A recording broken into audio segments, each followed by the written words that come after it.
yeah, you are. Hi, everybody. friends. Hello. I have arrived. All right. I like that music. I like that music. That was good music. That was I good like that music. Okay, Oh my geez. gosh. This is All right. This is a crazy recap. He tries something different and just... Yeah, right. Nope. Let's hope chat can hear us this week. Chat, sound check. Yeah, oh, Can everybody hear I us? think we're good this week. I think we're good Yeah. this week.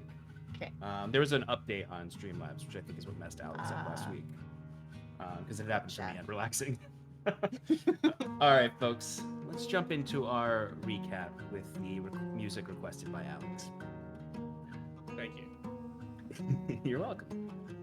Last we left off, the Wayward Five had visited Maximilian's Vials, a renowned alchemy shop within the Blythe in Duras, to retrieve some new spells for Wiswick. Bring this over here. Now, you all had the day to yourselves, with plans to depart south the next morning. You had heard about an auction house within the Ember Courtyard of the Voshian vicinage, a ritzy part of town with many wealthy collectors of magic items. And you now have the gold for such indulgences because of the patronage of Governor Oriel Clay. Each of you having received 4,000 gold each to use as you wish to help you in your adventure. Though Kiron may have been kicked out of the auction for trying to lecture the crowd about their decadence, Timber and Scarlet were able to purchase a few new items. After harassing one of the buyers about a particularly interesting chronal sphere, you all decided to explore the rest of the rainbow streets of the Blythe. In order to purchase some much-needed supplies. It was here that you found a peculiar shop cradled in the alleyway between two component shops. It was there that you found Felix Station, a workshop run by a young and vibrant air genasi named Felix, though his shop resembled more of a junkyard than an artificer's storefront.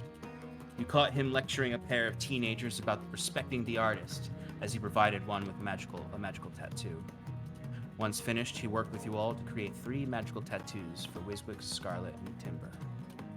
Biron left to clear his head from earlier after rejecting an offer of a mechanical arm to replace the one he lost to Lou.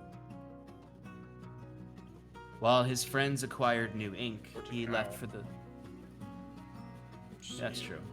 That's true. You both were pulling on him, so I guess that's true.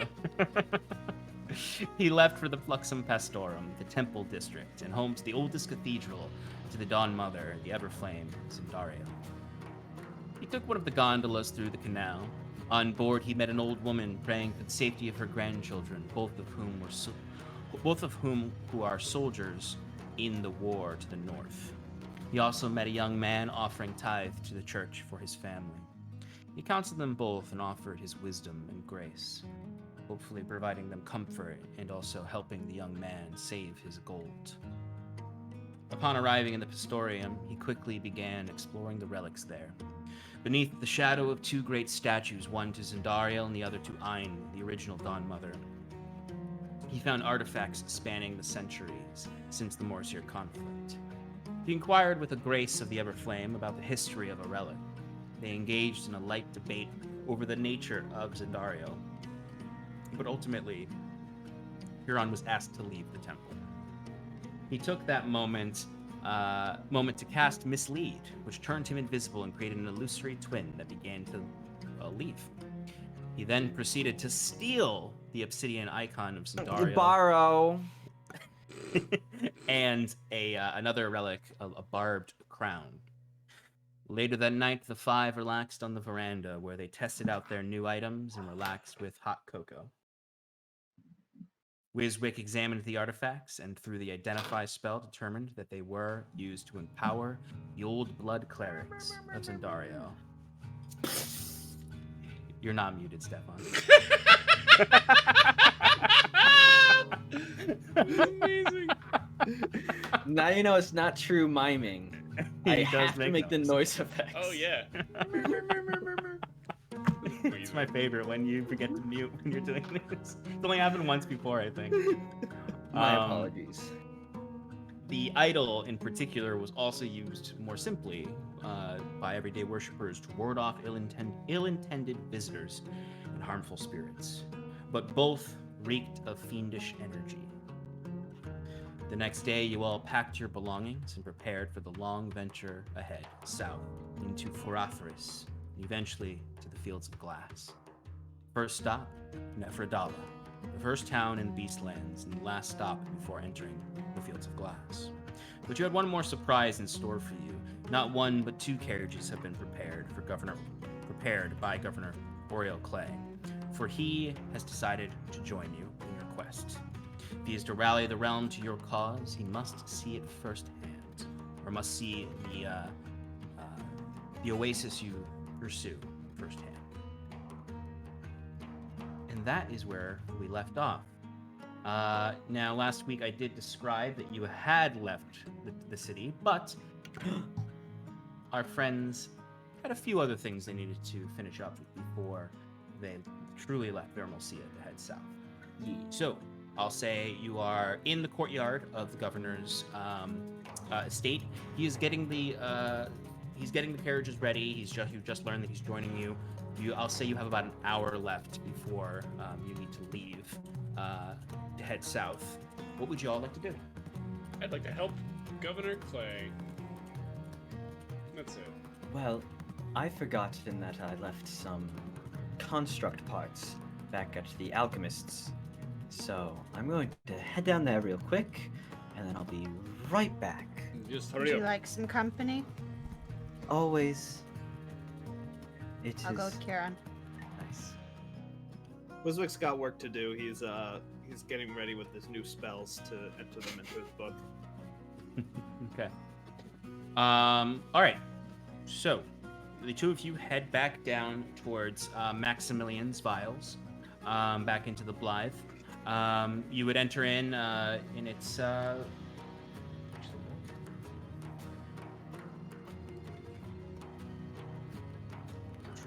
It's pretty busy, actually, because it is at this point approaching the weekend. As it's the 21st of Elmune Gloam, the Drear Shadow. On a Tolva's dog. Nope. It is the weekend. Messed up my own dating system. Because Tolva's dog is Thursday, so it's Saturday. Oh, he's running to traffic. Oh. Yeah, there's gonna be some Rush hour. absolutely some weekend Fantasy traffic. There's people buying gifts for their family in the Blythe. There's a lot of shopping going on. Yeah, there's an accident on Red Street, and now there's some man's bleeding on the side of the road, and everybody's stopping to take a look and causing more traffic. Sorry. Exactly. No, he's right though.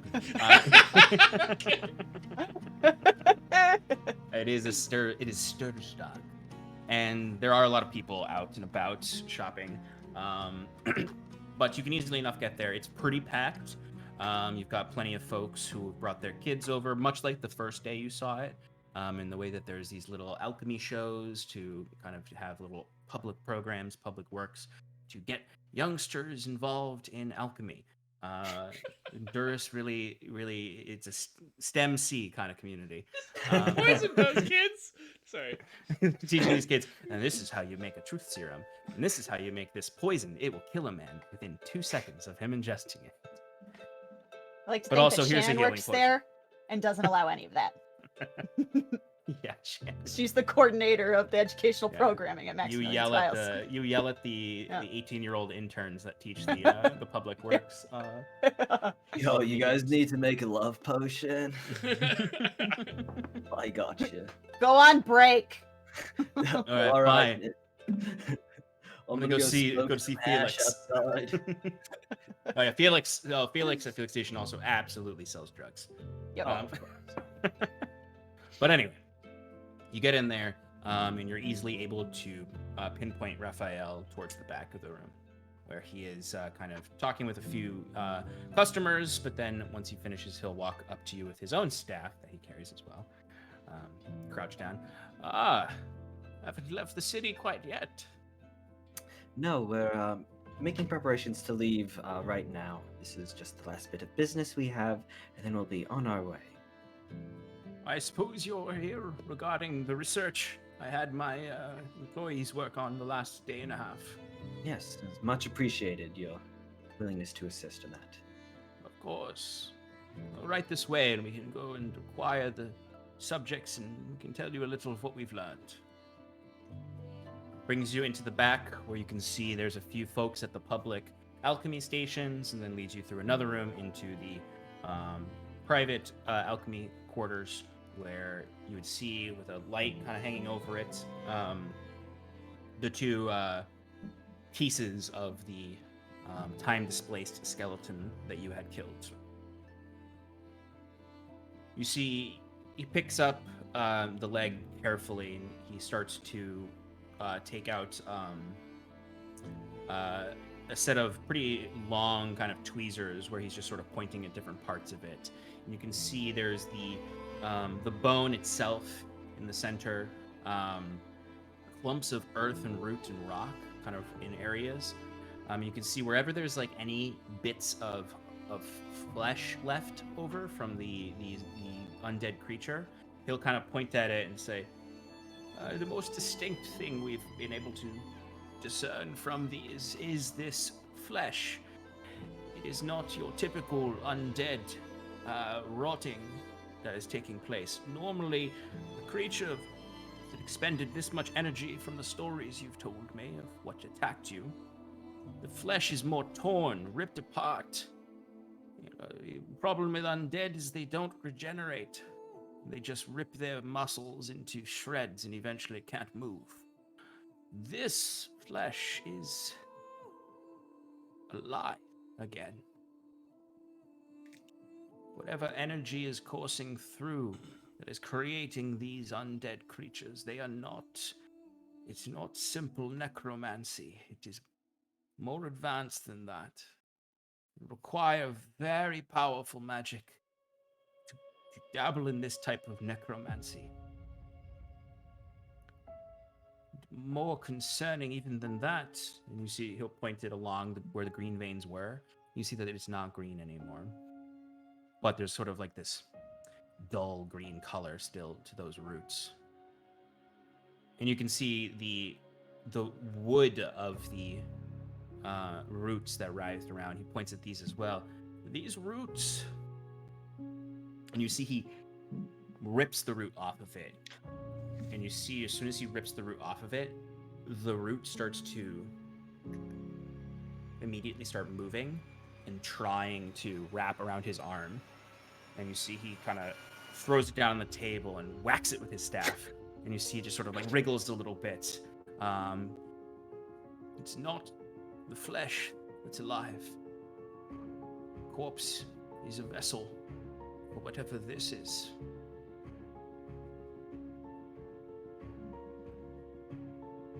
And then you see it immediately, the root itself, immediately kind of like bursts in a puff of black smoke.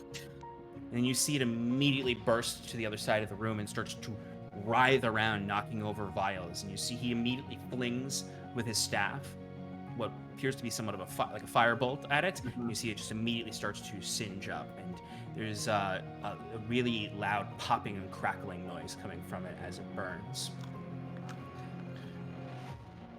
By the nine, that's... What kind of magic is this? Is that Feywild or something else? That was my first instinct when I had seen it, but no, this is something else. Feywildian magic, though mostly corrupt these days, does not react this way. It is more beguiling and more about illusions and hiding, and tricking. This is domination, whatever creature this comes from. It seeks to control, it seeks to consume. You notice, and he kind of points to where it was latched onto the body. You can see it almost looks like there's little philia or small roots that it was digging into the body. It was feasting on this body, but you'll notice no flesh deteriorating. It was feasting on something deeper. Upon inspection, something had drawn back He looks to you and kind of knows you as a cleric in the sense, you know if the spells speak with dead. I do, yes. Brings back the animating spirit of a body. It is not the person, but the animating spirit coming from beyond. This creature pulls back the true soul of the individual. From what I can sense of this was not an animating spirit. This had the spark of life trapped within it. And whatever creature these roots are, it fed on that spirit. How familiar are you with the Vermilcia conflict? Well, I have read many of the history books, and I spent quite a long time with Maximilian himself in the universities across the kingdoms. So I've read quite a bit on the conflict. Does it seem in any way similar to the constructs of carcery used by the Wayward One? You see, he kind of like, there's almost like a spark of inspiration in his eyes at this. He says, perhaps there's no remaining evidence or samples from that time. Of course, it was so long ago, and Duris wasn't even a kingdom at all. It was just a band of shepherds. If your people and the elves, even of the Gwyn Empire, you may have relics of these times. But the stories do read of creatures that seem to be made of blackened flesh. Yes. We've Nightmares. encountered some of these creatures at a small lay sanctum up in Terran. It was a project by a outcast of the Carasry Academy. Unfortunately, I don't have any samples from that, but we met I believe it was, I don't have my old notebook with me right now, but I believe it was a harvester of carcery. And it had these strange spider-like constructs, almost living metal of sorts. Living. Interesting. I have read of the harvesters that led the Wayward One's first wave of destruction across our realm. When he parted with his home realm and came here, he brought them. Not much is known. If you've seen one, that is valuable information. Curious if this lay sanctum you speak of course, an illegal endeavor, since those sorts of sanctums are forbidden in construction. Yes, well, it was an experiment, I believe, carried out under the orders of one General Kinsley of Oxland, but that's neither here nor there. I hear the criers talk of his war crimes. Every day and night I took it for simple propaganda, but perhaps he is as bad as they say. He is as bad as they say. He is no friend to us mortals, though. He tries to make it seem such. Where did you find these samples again? The ones you hold here, we found from the Chromantis hinterlands. They were by the old bridge tower. Yeah, that's fine. That would track as something people know about. Oh. That is most concerning. It would seem then perhaps whatever plagues those lands is not simple ghost stories, but perhaps leeching energies from carcery, if your theories are correct.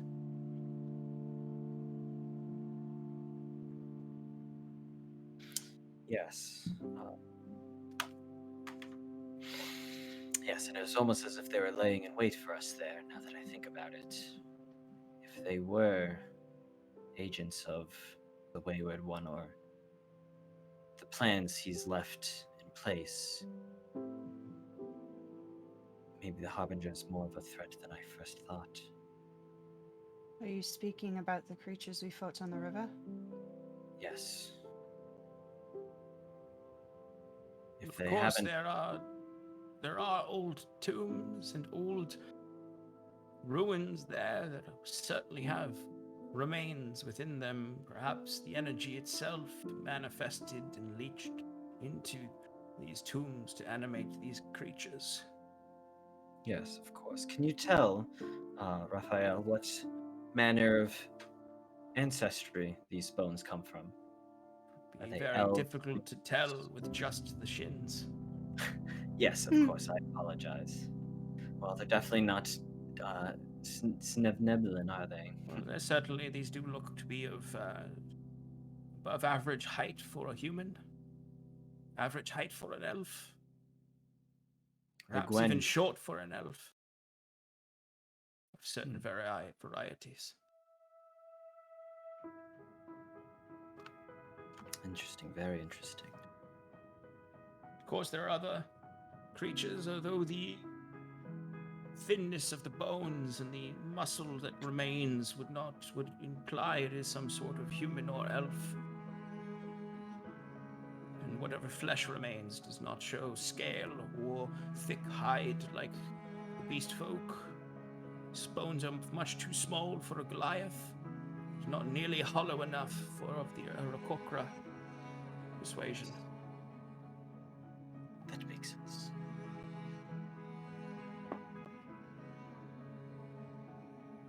I believe this was as much as we can extract from these bones. If we had a more intact sample, we could do more with it. Of course, I understand. Excuse me. Yes, well, unfortunately, and Kieran will actually open his bag of holding and look into it. He's gonna look from the bundled up heart of Myas, look over at the bundled up pallid mask, and goes, "No, that's all I have at the moment. But if we encounter anything like this again, Mr. Raphael, I would come to you first if you're willing to conduct more studies on these." Well, I'll still have to charge you for this round, but if you were to complete certain acquisitions for me or work for me, I would be happy to research other substances, other samples for free. I believe that can be arranged. Right, Scarlet? We'll be heading down south, and I'm sure our journey will take us to many places we can find something of value for you. Please, I was just Raphael. about to ask. Well, of course, there are numerous creatures within the Fields of Glass, if that's still where you're heading. It is. I know you may want to avoid danger, but if you were able to encounter a sand lurker, and you did take it down, there are particular glands below the skin that produce the highly volatile substance they coat their bodies with to burn through the earth and melt sand into glass. It's a very valuable substance. If you were to bring me any that you brought to me, could be put towards research, could be put towards gold exchange, time with Maximilian's journal for your small friend. Of course. These glands, how would one go about harvesting them? If they're highly volatile, I assume we need specialty equipment? Yes. Your friend who purchased the book from me, there is a chapter on the sand lurkers of the Fields of Glass. But he will definitely be able to read, to learn the proper technique. Oh, well, that's fantastic. And are there any specific vials one might need to carry this substance? You see he kind of quickly moves over to a back room and comes out with a small chest, and he puts it in front of you and opens it up. And you would see within are what look like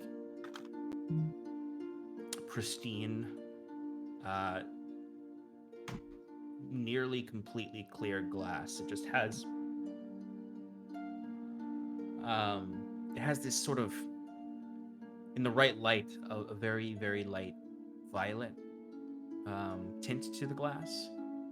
There are these circular orbs that have a corkscrew in the a stopper in the top. The stopper itself is made of the same glass. It's not a corkscrew. It just has these metal hinges on the sides to snap on into place. This is very, very rare glass. No one knows how to make it. You can only find these artifacts in the north, near the old Ferathris ruin sites. And I would like these back when you're done.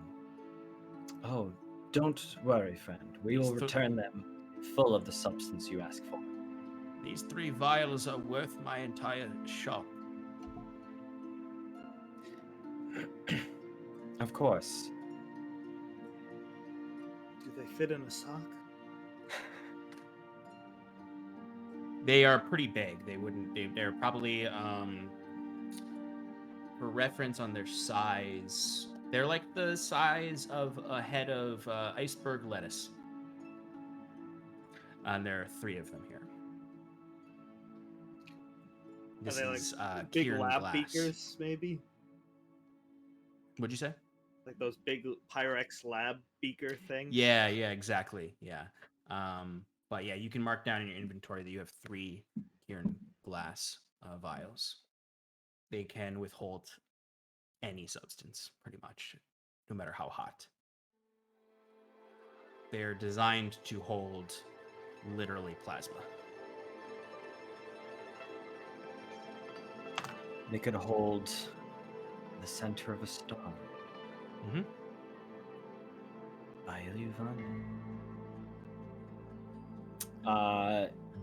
Is he? So he's offering these to us. I just want to make sure he's not like holding Yes. them back. Like, No. Things He is offering them to you under the understanding that you would return them filled Right. with the liquid. Raphael, you have my word on the gods that we will do the best we can to fill these, and no matter the circumstances, these will be returned to you. There's one last request. I do not expect it to be fulfilled, but if you could, you would have unlimited. I would research everything you need of me if you were to be able to acquire this substance. In the fields of glass, there is an entity only called the Glass Titan, a gargantuan creature that seems to wander throughout the glass fields. No one knows its origin. It's always been there, and it's hard to track down as it moves randomly. But if you were to find it, you could harvest from its back one of its scales. If you retrieve that for me, I'll do anything you need. Do you mind if I ask what the scale would be used for? What its purpose is? It is a particularly potent reagent for potions. The inner membrane of the scale can be used to essentially replace any reagent in any potion, and also replace any component in a spell. You harvest the inner membrane, store it, and then you can use the exterior scale as a potent reagent for protection-based potions and elixirs, and it is one of the most valued items for crafting a particularly strong shield. Interesting. And removing the scale from the back of this glass titan, would it be painful for the creature? That is uncertain. The creature is so large, I imagine it would barely notice. But it is such a large creature that it is almost a biome in and of itself as it moves. There are creatures, symbiotic creatures, parasitic creatures that call the Titan itself their home. Very interesting. They are more dangerous than the Titan to you. It will barely notice you as long as you don't accidentally stand underneath its foot when it's stomping. Yes, of course.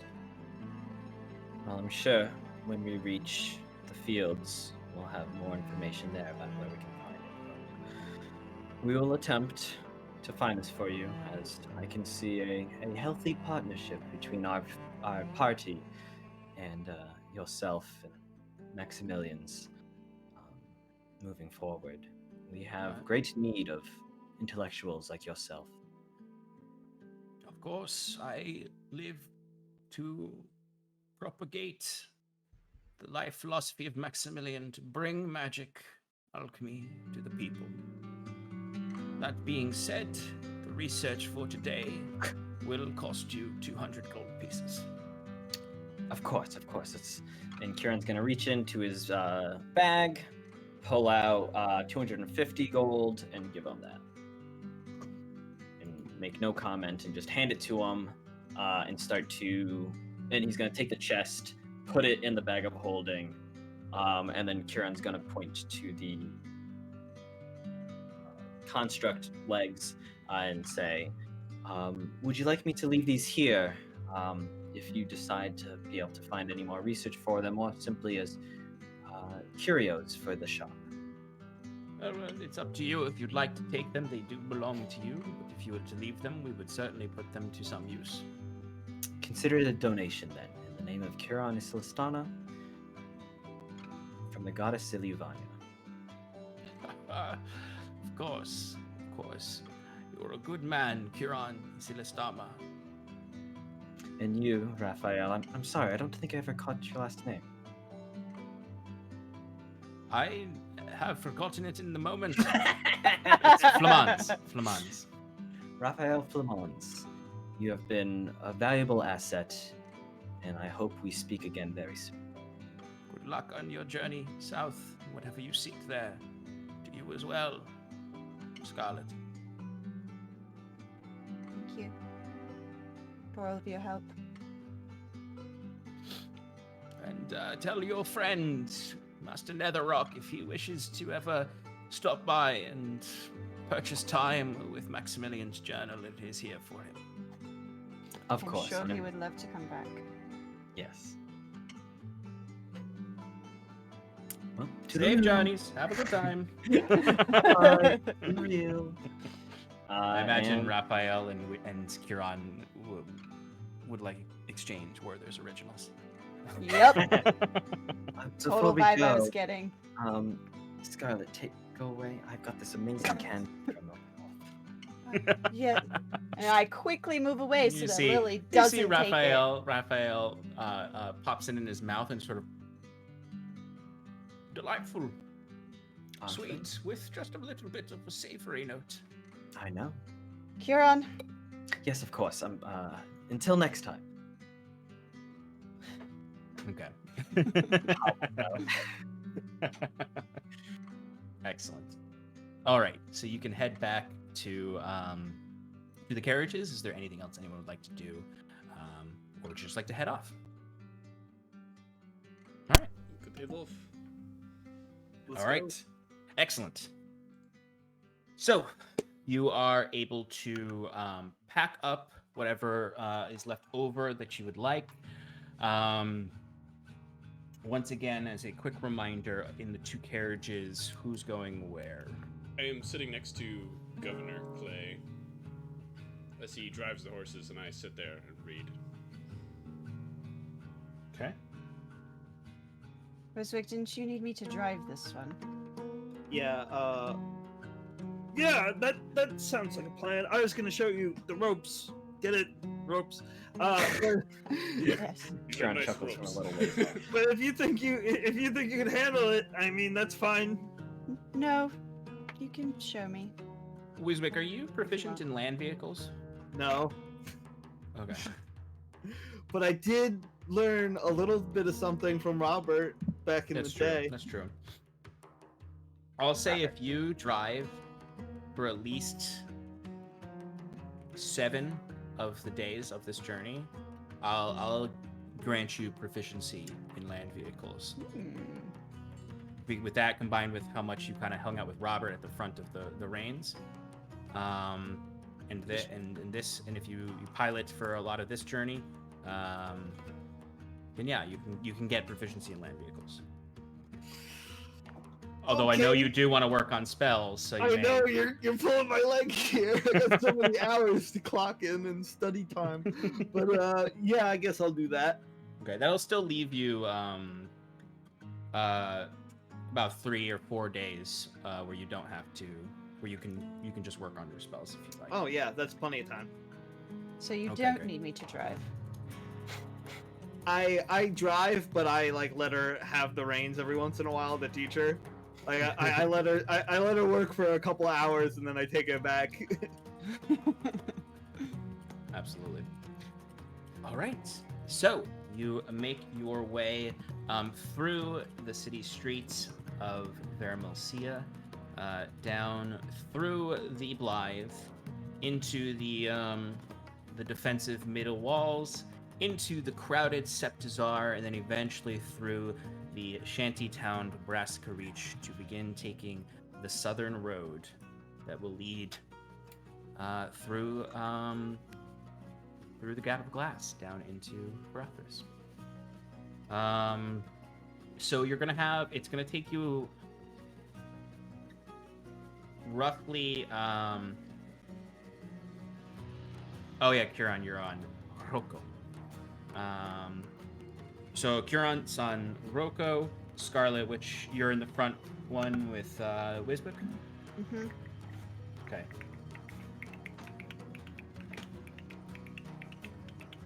All right, so this week and a half is going to be for at least the first week of the journey, downtime, because this is pretty safe territory. You're moving through the storm rain territory now, and there's not going to be a lot of danger. You probably still want to maybe keep a watch, but you are you can do other things as well if you'd like during these days. So. You spend these 7 days moving through southern Honduras towards the Gap of Glass, where the edge of the Quintarchy is and the Storm Rain City is. During this 7 days, is there anything in particular anyone would like to do? I hope to finish Timber. my book, but I don't know how many days that would take. If it's two downtime How days, many? I need 14 many hours He's up left. to, yeah, he's up to 10 right now. Yeah. Oh. Yeah, you could definitely finish that up in those 7 days. Okay. Kieran would also. You do 2 hours each day, and you get Hold. or I'm sorry, you need less than that. You do Like if 'cause I you only did- need I mean, if I'm sitting 10 there hours for, left. well, I need if I do 7 hours for 2 days. Yeah, if you spend 2 whole days in the beginning doing it, you could be have the expertise for the final 5 days of that journey. Cool. And then after that, I would like to forge, but I'll let other people go first. Okay. I'm sorry, you'd like to forge? Craft. I could help. Forage. Forage. Oh, did you say forage? Oh, I heard No, forage. he's- I heard forge also. I think I said forge. You I totally did. He just kind of say, dropped yeah. a letter. Got it. Just Yeah, one. forage. got it. Aiden's All right. Everyone else? So Kieran would have told the party, I you know how it is. When we got back, he would have specifically told Kaze about the request from Raphael, shown him the vials, and said, "I'll keep these in the bag of holding for now." Where did you get this? He had these? Yes, he says the 3 of them alone are the worth of the shop. Yes, they are. Yeah, you've never seen these in your life. You've only read about them, Timber. And he just willy-nilly gave this to us? Well, I believe that we've established a bit of rapport with Raphael, and he would like us to gather the of the sand lurkers from their glands, the volatile liquid that they secrete for burrowing. He would like as much as we could possibly manage. So I figure 3 of these vials, easy enough, right? I skimmed through my pages. Oh no, we have to fight one of these? Oh, I'm sure it'll be Unfortunately. fine. Remember, we killed a Scathe Fulum, a literal parasite on the planes of existence. Remember that magma drake that we fought, Kaze? I think we'll be okay. Oh my god. Okay. Yeah, that's how you both almost died. Yeah, yeah, exactly. That way at all, DM, so how dare. I actually died. Fighting a battle mage and some demons. Yeah, Kaze, there's like probably only like a couple dozen of these in the whole world. Unless, I mean, people could go and try to raid the ruins of Kierngard and Aldalore to find more, but there's, at least in Gwenvlair, there's probably a little over 20, maybe.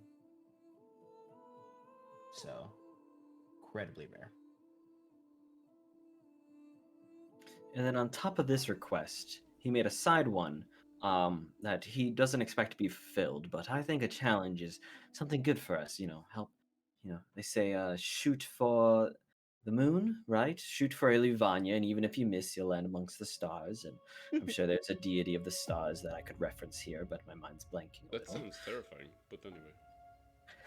Well, with your boots, it should be easy. Anyways, he asked that there is what's known as a glass titan that wanders the fields of glass. What's your name? Oriel. Oh, Oriel. Does the glass titan mean anything to you? Glass Titan. Of course, I've heard stories of from the folk that come from the south into the Gwyn Empire. Natural creature that's been in the fields of glass as long as anyone's ever known or been able to recall its existence. Very difficult to find despite how big it is because it traverses the entire salt flats. It doesn't seem to do much but wander. You don't see it particularly feasting or eating or doing much besides wandering those salt flats. Maybe a little legend lore is in order, but not now. We'll wait to see if there's any more information we can find once we... Who would make a titan out of glass anyway? I feel like it's a miracle that it hasn't shattered already. Master I'm sure it's- Netherrock, I believe it is just a name, and that the creature is not made from glass. Is there anything of reference in my book? Go ahead and give me a nature check. I will do that. I will do that. I have 2 Ooh, things that's that I a want that's to a do. natural once 1 we're done. with a +0. Oh. There's Nope. like you, there literally isn't a chapter on a glass titan, but you also can't really find anything that might help you in that situation just from looking at the other types of gargantuan and huge creatures, because there's a whole section on you get actually excited for a moment because the section is called Titans of Gwenvlair, but it's just about big monsters. And not specifically this glass titan. Well, he asked that we procure a scale from the back of the titan, so if at all possible, we should aim to do that, as it's quite potent, and maybe you can get one for yourself, Kaze. And I hear that it's the membrane beneath it can be used as a substance to replace any kind of high-level alchemy goods or material components needed for spellcasting. What? As well as the scale itself, the outer hard thing, can be used to craft some very nice armor, I hear. A good shield, but you need 2 arms to do that. Wield a shield, that is.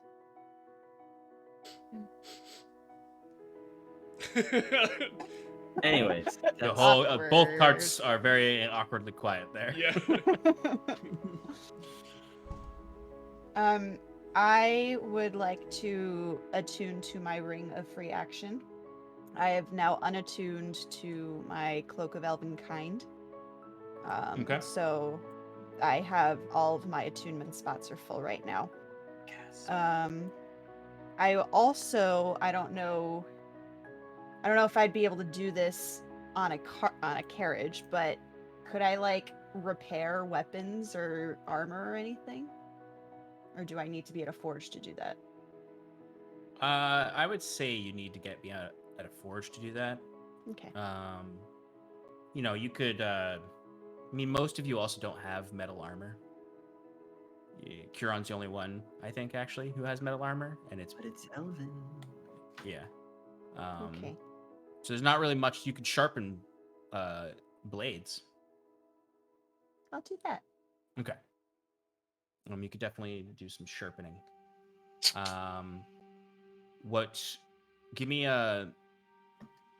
Do you have smithing's tools, by the way? Mhm, Okay. mhm. Give me smithing's tools check. So which is that is in proficiency plus dex? proficiency plus, I would say, for those Strength. it would actually be strength.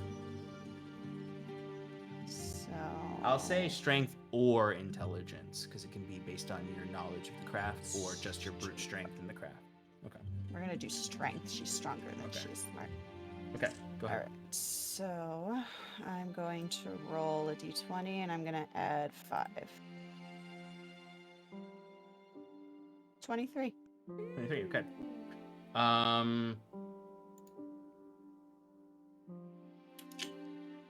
Which of your blades are you using that for? To sharpen? Mhm. Or what blade am I sharpening, or am I using Exactly. a blade to sharpen? No, you would be using a whetstone to sharpen it. Cool. Does my dagger of return need to be sharpened?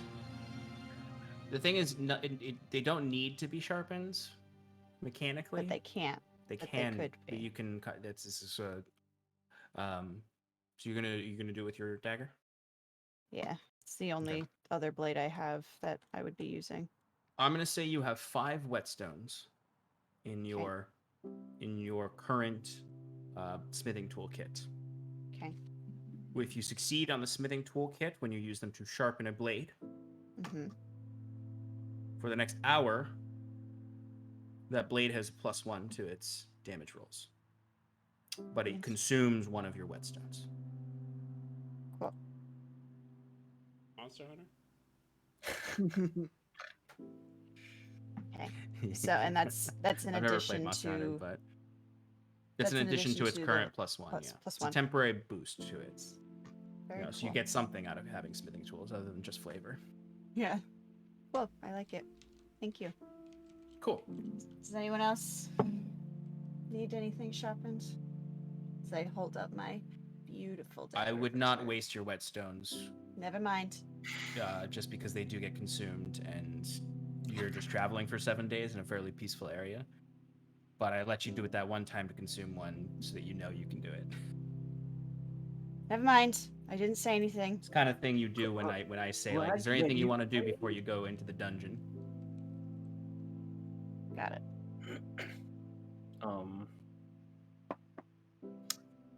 Curon is gonna spend some time talking with Oriel during all this, showing him some fun things he found. Okay. Go ahead. So I imagine this is at camp after we've made camp, or sitting around the fire after dinner maybe.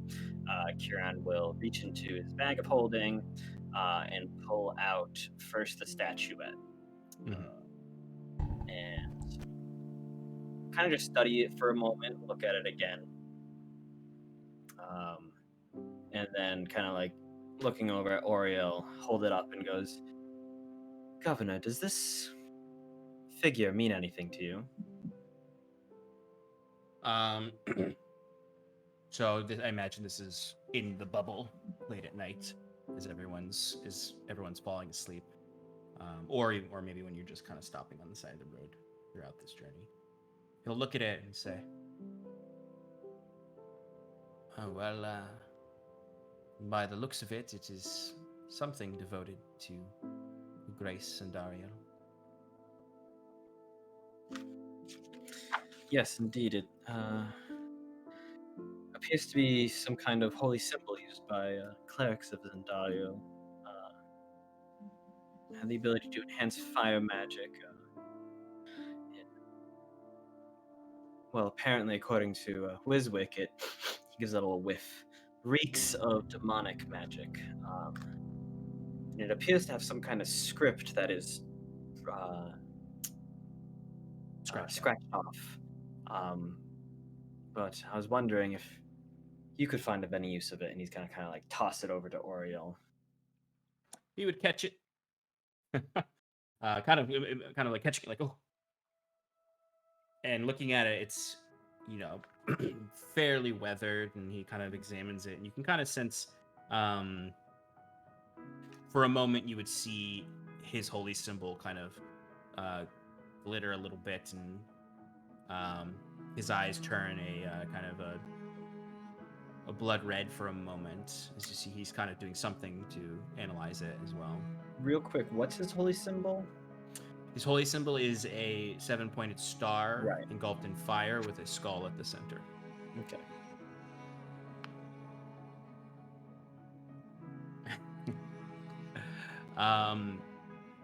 He stays that way for a little while and kind of like comes out of it and looks at it and says, by the Everflame, this is a powerful relic. Where did you find this? The Graces at the temple in the Luxum Pastorum were holding it. I figured it would have more use out here on a quest for her Grace, rather than locked up in there.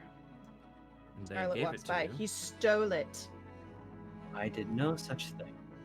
They did not give it to me, per se. I borrowed it. I have all intentions of bringing it back, should her divine wish it. You hear that, Zenny? Anytime you tell me to bring it back, and I will.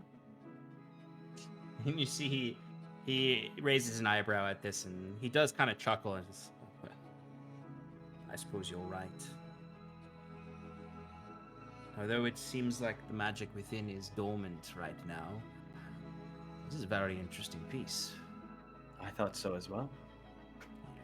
The universities in the Empire definitely would enjoy studying this to better understand Zandario's early days as a deity. Indeed. And clearly, you can see the darker portrayal of her grace. Yes, more akin to her original form as a didact of hell.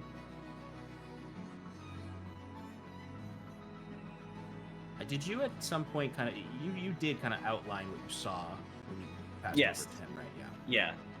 Yeah, just double checking.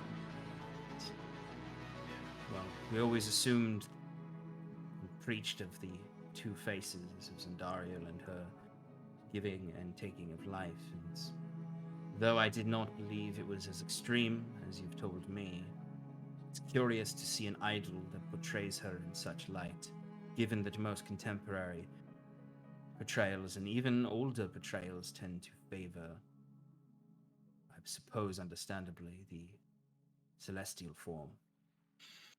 Yes, well, excuse me, when you lose such a high deity as Ain herself, Dawn Mother, you, not the Dawn Mother, the Everflame, the first Everflame, or who knows which iteration of the Everflame she was.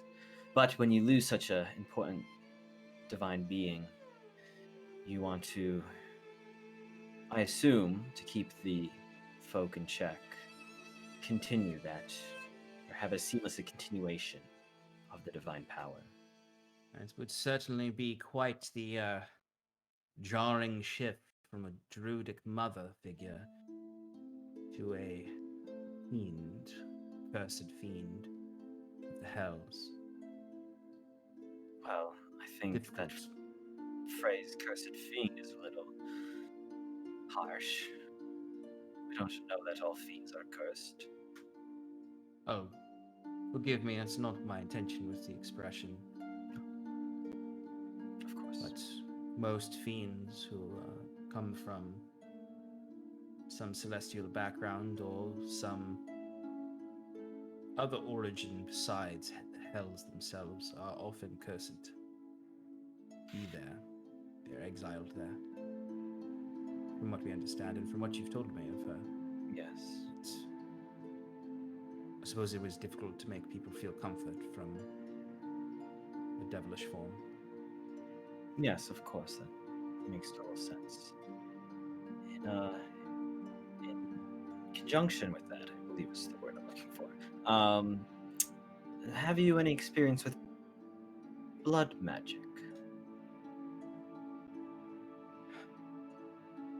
Well, I suppose that's how you've come back. Oh. I may have simply uttered old prayers, but those prayers come from the old texts on blood magic, the waters of life. Interesting. Well, Kieran says before reaching back into the bag of holding.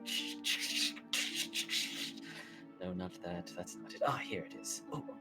He takes out the thorned crown and kind of like looks at it for a moment before handing it a little more gently instead of tossing it towards Oriel, and goes, I also borrowed this from the church. Wiswick identified it as some kind of blood magic. I don't know, enhancer of some sort. It has inscription on the inside, but we weren't able to decipher it. Another relic of Zendariel's more demonic side, I believe. I don't know what you think of it. Yeah, he takes this as well, and he examines this with a bit more curiosity. I am admittedly a journeyman when it comes to the blood magics of Zendariel. There are very few who can channel it, and mostly from the Gwyn Empire. It's very difficult to control, and taxing and risky, as you can see. Yes. You see he like intentionally like pricks his thumb on one of the thorns, and you can see the droplets of blood coming out. If you don't mind, I would like to study these further. Of course, they consider them a gift from Zendariel herself through one of her servants and her graces. I'm sure they intended for you to get them at some point. Of course, I'm certain this borrowing was her grace's desire. As is are all things. Thank you, Kiro. It's my pleasure, Oreo. I think I'll do a quick scout before heading to sleep. And with that, Kieran will step to the brave, and then back down after a survey of the area. Okay. So what you would see of southern Honduras is that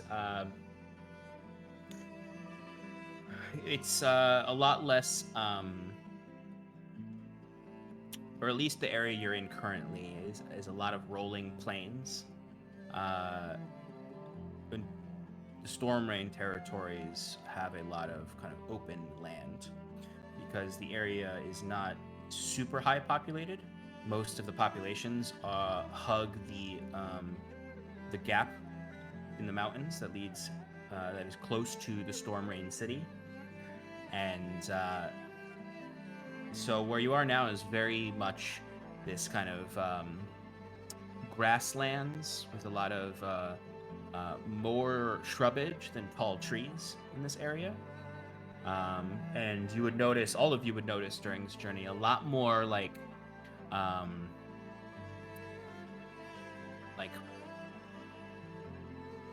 rodent-like creatures that kind of run around and dip their heads out of little burrows in the ground as you're moving through.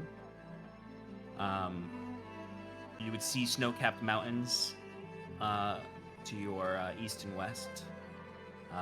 And as you get further down the Cern River, those start to slowly kind of come in and get closer, and you start to feel not claustrophobic, but the horizon essentially disappears entirely for you, and you just see massive mountains to your east and west. You would start to see, as you get closer to that point, more trees. Here you would see a lot of like more palm trees, and then beyond that, more like desert flowers, as it is getting a bit more dry and arid as you get closer to Storm Rain. And eventually, as you're passing, or cart is moving along the river on the very kind of like small road, you do start to see more kind of villages in the distance. The villages themselves are close to the roots of the mountains because the Storm Rain territory is a lot of mining towns. And you would start to see small little ports that lead to the river. The lands close to the river are starting to get more marsh-like, but the road is staying solid. But the further away from the river you get, it's pretty aggressively arid and dry towards the mountains. On the last day, you would pass Storm Rain itself, the home of Calith Storm Rain. In the distance, you would see it hugs the very root of the mountains to the west, where they end and the river cuts through them. Or actually, sorry, no, it's just past. You would actually be leaving the river at this point, because the river cuts through and Storm Rain is south of the river.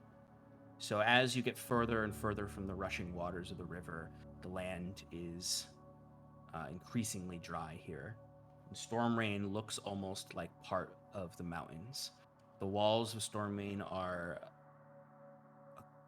a light clay color, as they almost blend in.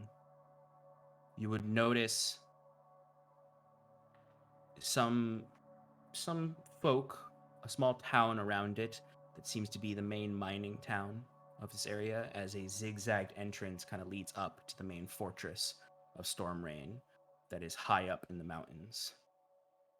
Next to that fortress, kind of on a separate rock of the mountain, is a very tall tower that looks very old and decrepit. Not in operation anymore, just a remnant of the original fortress of Storm Rain, built hundreds of years ago to watch for enemy raids from the Beastlands. It feels very close right now, but also very far away, as you all might think to Cal at this point, and where this step of the journey would have taken you if he was with you right now.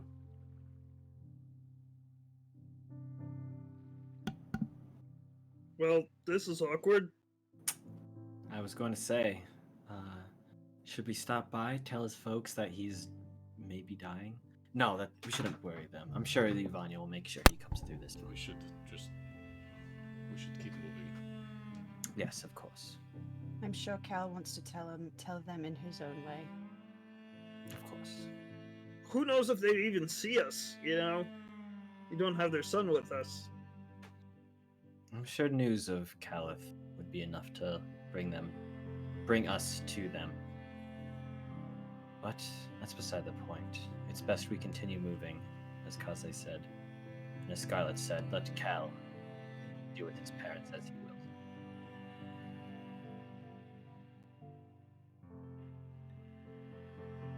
Oriel at that would say, it sent riders out earlier before our departure to let them that he was in Vermilcia. They know where their son is. That's good. I imagine though he is in worse condition, they'll be happy to know he's not dead on the front lines. Storm Rains are not warm folk, from what I hear, and my experience with them when I first came to this land. But they care. Of course. Stormrain is the smallest city in Honduras, so even looking upon it, like, you've passed the ruined but glory of Tasaka, you've been in the majesty of Vermilcia. This city is very unfriendly looking. The walls are purely military, so there's no adornments whatsoever. There aren't even barely any banners waving in the wind. There are some beautiful spires that stick up and some decorated domes, but the city itself is quite aggressive, because it's not really meant to be welcoming. It's meant to be a reminder back in the day not to enter Honduras without permission of the Duke.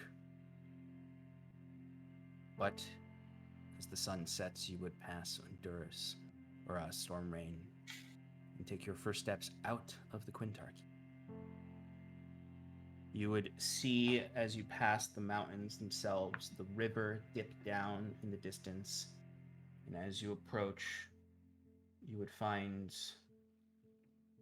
this area begins to get wetter and wetter as you enter a very vast marshlands. You would see mangrove trees start to pop up in several lagoons. The shrubbery here is a aggressive and violent red color.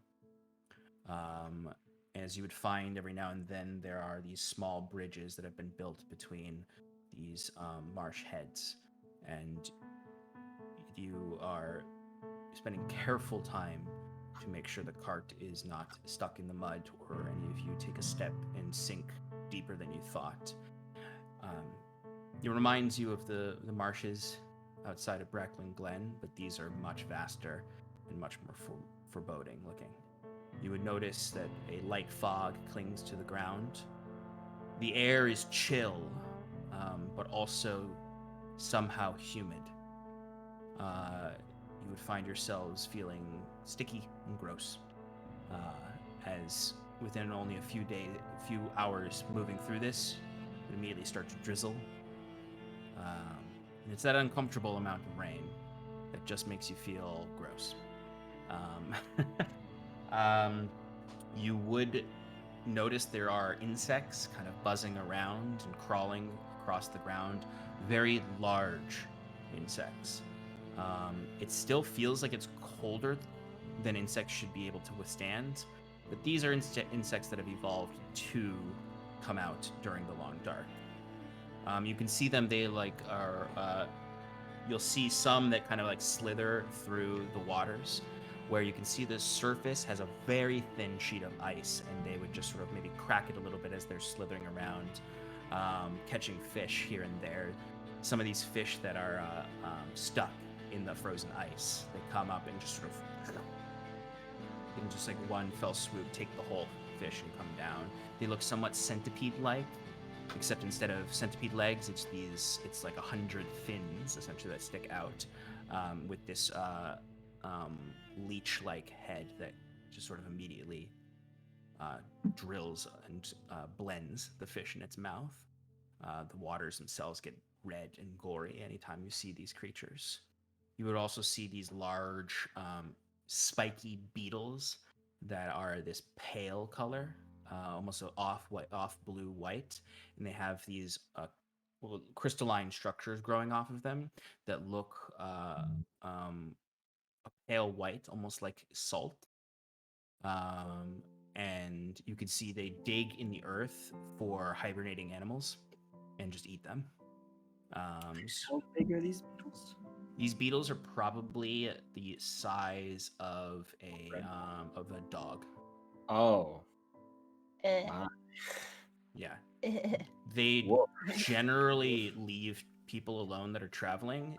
They don't get frightened of you though. They just sort of stay in there and look at you with these like 8 eyes across their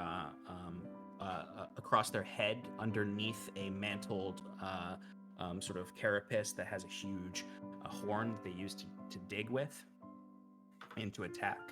They only get dangerous if you get close to them. You would also be able to notice that you need to keep your horses away from the water, not just because those giant leech monsters will attack them, but also because it is all salt water. This is a salt marsh. And you can see the salt kind of calcifying on the roots of mangrove trees, and generally the land close, the land of the salt marsh heads tends to be pretty barren on the edges and has these accumulations of salt on them that look like these. So like the edges. So if you imagine like marsh heads normally, the edges don't have kind of like that hanging grass over it. They have these almost like jutting out salt cliffs on the side of them. And any kind of greenery that's here is adapted to this saltwater environment.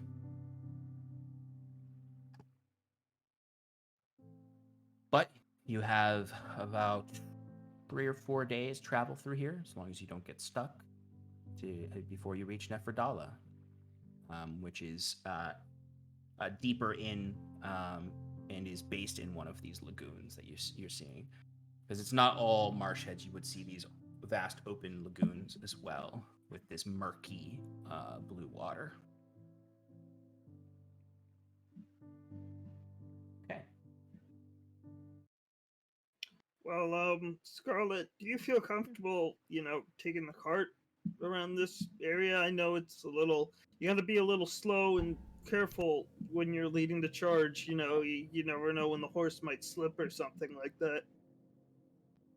I mean, I can try. It's better to go slow when I'm learning anyway. I do have a lot of work to get done. If you don't feel comfortable, I can take the reins. It's fine. No, you go on. I'll let you know if I can't handle it. Okay, sounds good. And yeah, I go back inside of the cart where it's not raining to do my paperwork. Okay.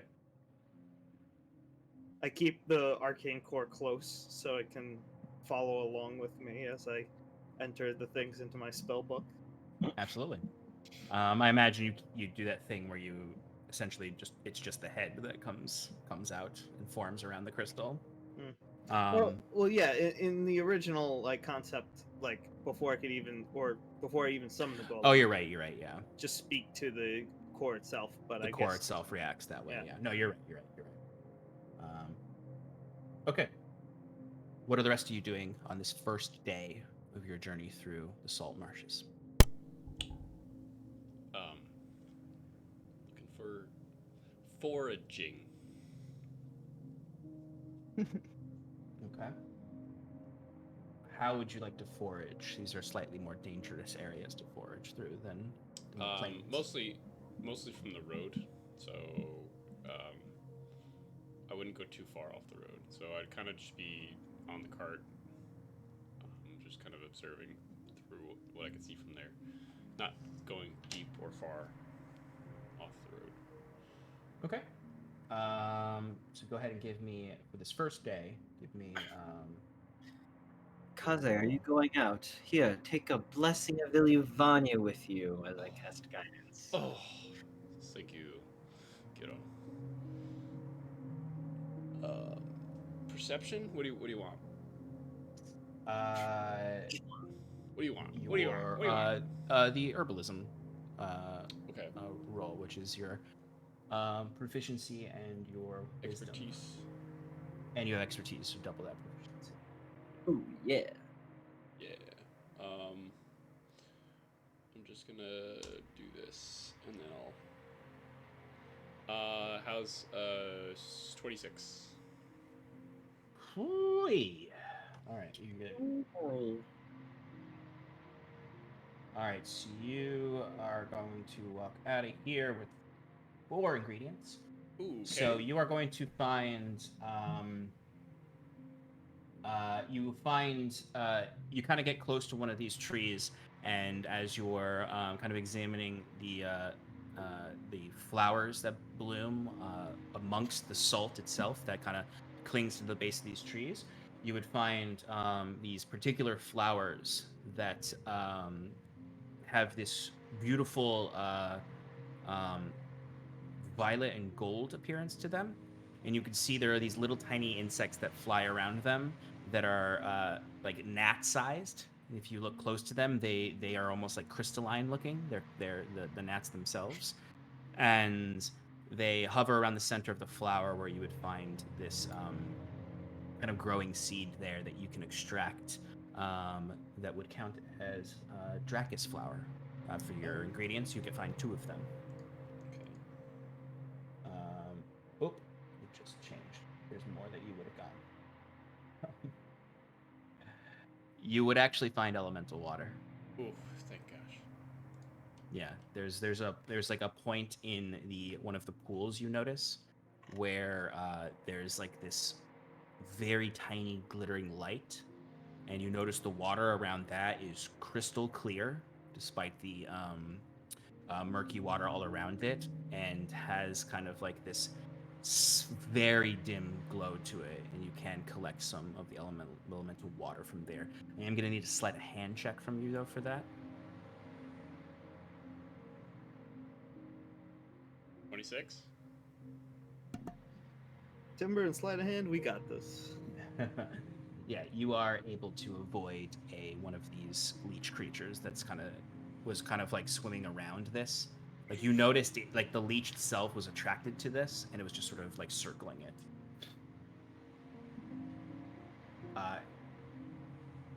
And then the last thing that you would find is Devil's Blood Leaf, which you would find is a leaf of a carnivorous plant in swamp regions that you also need to be very careful with as you're trying to acquire. So another sleight of hand check. Sure. The leaves themselves almost look like flesh.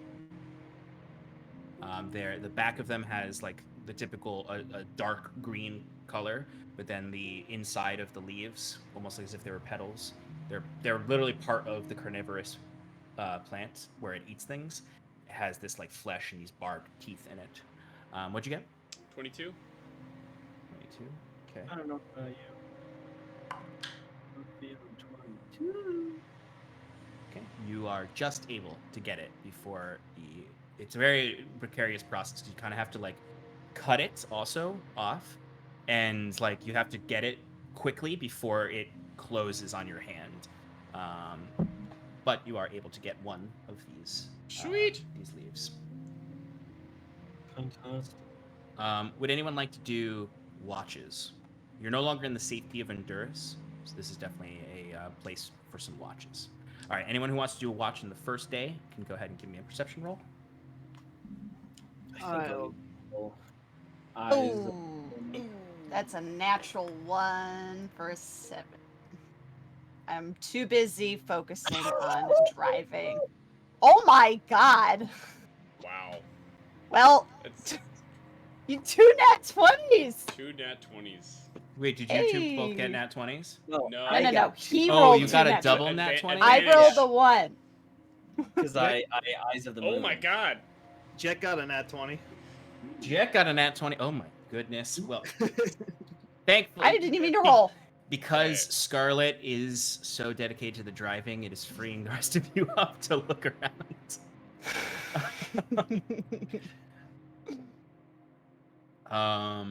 Okay, so let's start with Kieran with those double net 20s.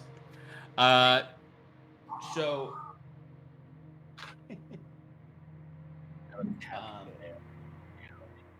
oh, Scarlet, while you're Mm-hmm. you can actually give me a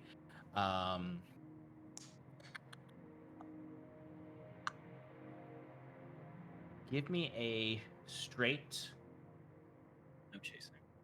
Give me a survival check. Gonna say, Give me a survival check for driving the cart. natural 20 for 22. Oh my gosh. There's the balance. Pretty good tonight.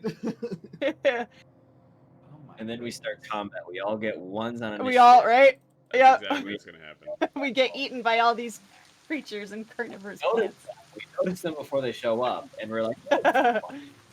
Oh, look at that! we get what? It's the raining. monsters. But it is raining, yes. All the All monsters.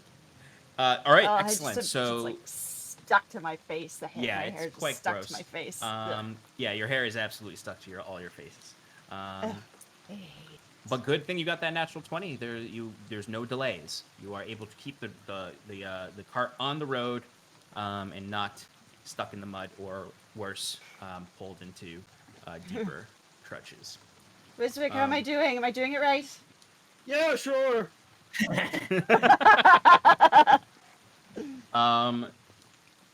So 10 and 2.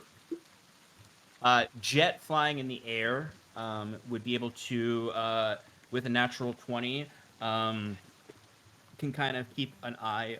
What are you particularly looking for? You trying to keep an eye ahead, or out in the woods, or behind you? It's more like keeping an ear out. He's just doing. I'd say he usually goes up ahead, so Okay. he's just going up ahead, listening for any strange creatures or people's voices or anything like that.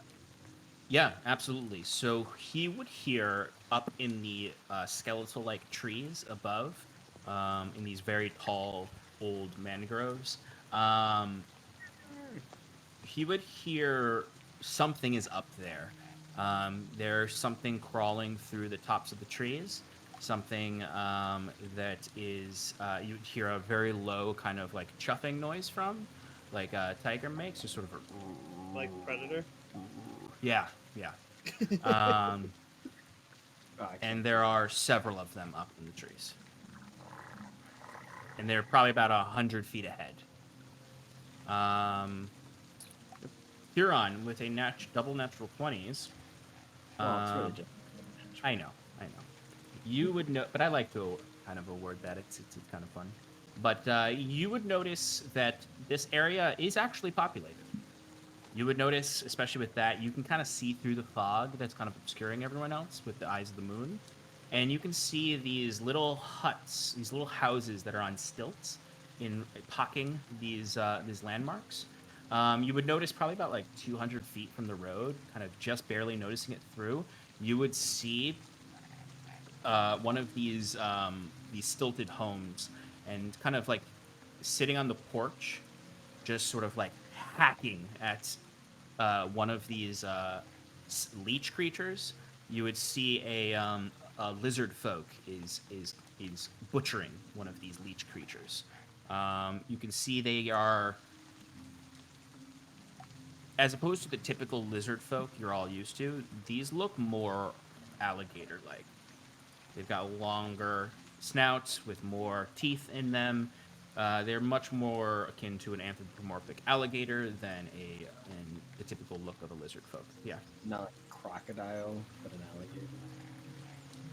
we'll go. No, crocodile. Yeah, we'll go with crocodile. Oh no, I was Wait, just curious. maybe a gator. Yeah. Some of them look Crocagator? a crocagator. Yeah, crocagator folk. What do I write down? What do I write down? I already erased alligator. It's got to be Whatever crocodile, tall is in order. your heart. It's crocodile. Yeah, actually, that's true. It does have to be crocodile. You are entering Fantasy Florida. Go Gators! But this crocodile folk, crocofolk, Crockerfolk. this lizard folk is butchering this creature. They look like they live on their own. There's several bones hanging from string around their manor. You would see they've got these long hanging threads that have like interlocking bones on them, and sticks in between them, and they've got some skulls also adorning the front door, and they haven't noticed you because they're busy butchering this leech, but this is one of the distinct denizens that you see. Later on in the evenings, there's other things you're going to notice when you're camping tonight, but we'll get to those later. And I'll say that natural 20 kind of carries over into that. But for now, you're really just noticing there are people who live here. This isn't a completely empty swamp of folk. Guys, I think I just noticed something up ahead. Maybe we want to take the long way around?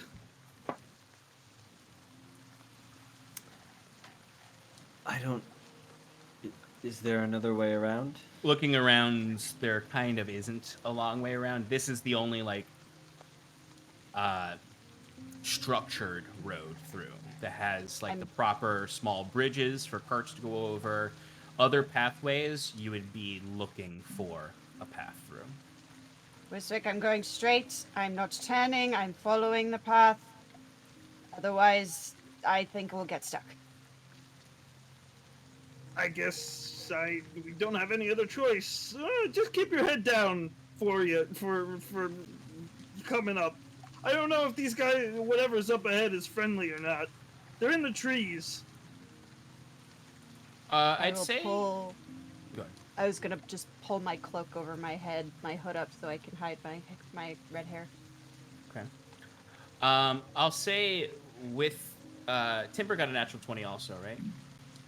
Oh no, he didn't. No, he didn't. It was just your double natural 20. I would say when you point this out, Huron, you would be able to see, kind of keeping with those that natural 20, the particular spot that he's referencing, where the trees kind of create a little bit of a canopy. Right now, you're looking up at open sky. The trees are kind of smaller around you, but they do get denser as you move on. And you would be able to see something is in there. And it's kind of like holding, you see these hands are kind of holding onto branches, but then behind them, you would see several spider-like legs also holding them up.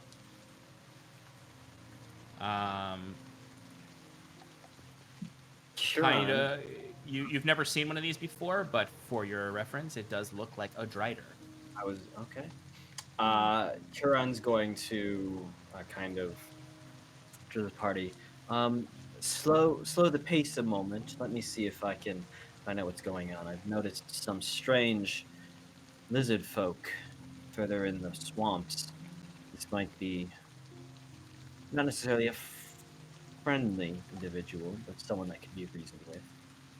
And Huron will ride a short distance ahead to within shouting distance, and then from Roko's back. Excuse me, you in the trees. Hello? To the drider? Yes, in the trees. Okay. You would cast Mage Arbor. Okay. You would see this creature kind of like pulls back so that more of itself is hidden in the shadows of the branches. So when I say drider, that's just for the form. They don't look like drow. They are just sort of have that like spider centaur look. Their humanoid part is much grosser. It has instead of like a humanoid torso, it is just another thorax of a spider that just has these appendages that come out that are multi-limbed. It's not just a two joint arm. It has three, and at the ends it does have these long, sharp fingers. It is humanoid-like fingers, but they don't. They come to the end and they don't turn their hard keratin all the way up. They're clawed. There's no distinction between finger and nail, so to speak, and it just creates these claws. And you can see they're kind of using these, digging them into the trees. The face itself, it has these not two. It has about 10 beady eyes across a very tall, almost like a carapace head that it kind of comes back with some frond points. Its mouth is completely think elites from Halo, except they cross over each other into several fanged fingers almost that kind of gyrate and sort of move around like this. As you can see, there is no bottom jaw, and you just see saliva pouring down from it. And it just sort of looks down at you and doesn't respond. Kieran's going to say, I don't know if you intend to be hostile or not. It's just when you see an individual hanging over the road, you have questions. Like, will you attack us? Should we pass beneath you? What are the rest of you doing while he's shouting at this spider monster? Going very slow with the cart, approaching slowly. Swiftly packing up my books and getting ready for a fight. Cross-legged next to Oriel, just leaned back, just watching him, seeing what he's gonna do. Oriel is also just kind of watching him, being like, does he really believe he'll be able to talk with it? It sounds like he does, so... Now you wonder why he's died like 3 times and where the rest of us are fine. Wiswick, you've heard of the Driders in the Underdark, and this has like a similar shape to them, but where Driders are abominations created by the drow cults down there, and they retain their drowness on their upper torso. This looks like a more like natural occurring version of that aberration that had no like humanoid life before it became the aberration. Yeah, like it wasn't summoned through like some sort of ritual. It was Exactly. It's a created natural in this occurring. form. Yeah. Exactly. If anyone is watching intently, they can give a perception check. Okay. Does that include me? You can give me a perception check. Yeah, you can give me a perception check. You can look around while you're talking. 22. 16. Can I use my passive perception? Jet got a 7. No, because you're engaged in conversation. That's fair. Yeah, I got a 17. Okay. Actually, 17 is exactly what you needed. Aww. For those at home, I rolled a natural 4, but still got a 17. Because... So anyone who got a 17 or higher would notice there is another one of these creatures to the left that seems to be kind of slowly crawling to try to ambush Kieran, essentially. Kieran, you just noticed them out of the corner of your eye, but it's just slowly kind of creeping to be above Kieran to drop down on him. Once I notice it, Oh, were you gonna do something? No, I was... Do your cool thing. He's gonna just point his staff at it and casting command, go, halt. Nice. Okay. So it needs, as long as that's within 60 feet of me, I guess I should have asked. Oh yeah, it's definitely within 60. Okay. So wisdom save of 18, please. It rolled a natural 1. Woo! So that's a total of 3. Oh. Okay. Oh, now. So yeah, you would see as you the kind of like all right, describe it for me. Is any kind of effects happen with the staff, or is it just a booming voice that says halt? It's kind of a booming voice, but the like shattered moon that adorns the top of the staff, it's almost like a little like of shadowy smoke, like the purple smoke of Alicia kind of cascades out of it a little bit. But other than that, it's just that, and my eyes light up. and then I imagine the Drider's eyes would have a similar light as it's affected by the spell. Yeah, you would see a familiar gloss of that light over the eyes to know that that the spell took root, and you see the creature immediately halts its progression. The other one kind of like, you can see it kind of like looks at it, its head kind of moves back and forth. The arms seem to almost like be like twitching and grasping at itself, kind of like rubbing itself, rubbing these little like spines that come off of it and hairs. And as it just sort of like looks down, you can see that mouth just sort of kind of gestates, and then it sort of hisses down at you, but then seems to almost back deeper into the trees. Kieran will say to the one that he commanded, "Didn't your mother ever tell you it's rude to sneak up on guests? And you, if you dare come any closer, the same will happen to you. All right, friends, I think we should be good." And Kieran will cautiously, with his staff at the ready to cast command at either Drider, continue on his way. Because it only lasts for one round on the commanded one, the halted one. So. Yeah. Okay. So, you all progress underneath within the Drider woods. Faster, faster! Okay, all right. You said 10 and 2. How do I go faster if I'm staying at 10 and 2? Just give it a little, whip. Yeah, give him an oomph. You see the horse is kind of like start going a little bit faster. All right, so you're passing underneath now into this canopy, and as you're moving through it, Huron, I want you just to give me a intimidation check with advantage.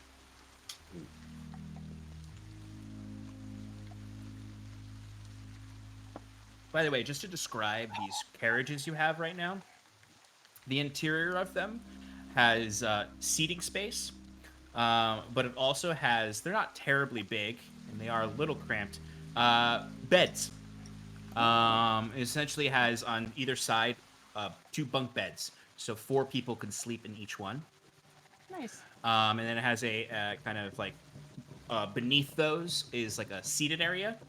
It's very much kind of like a long-term travel train space.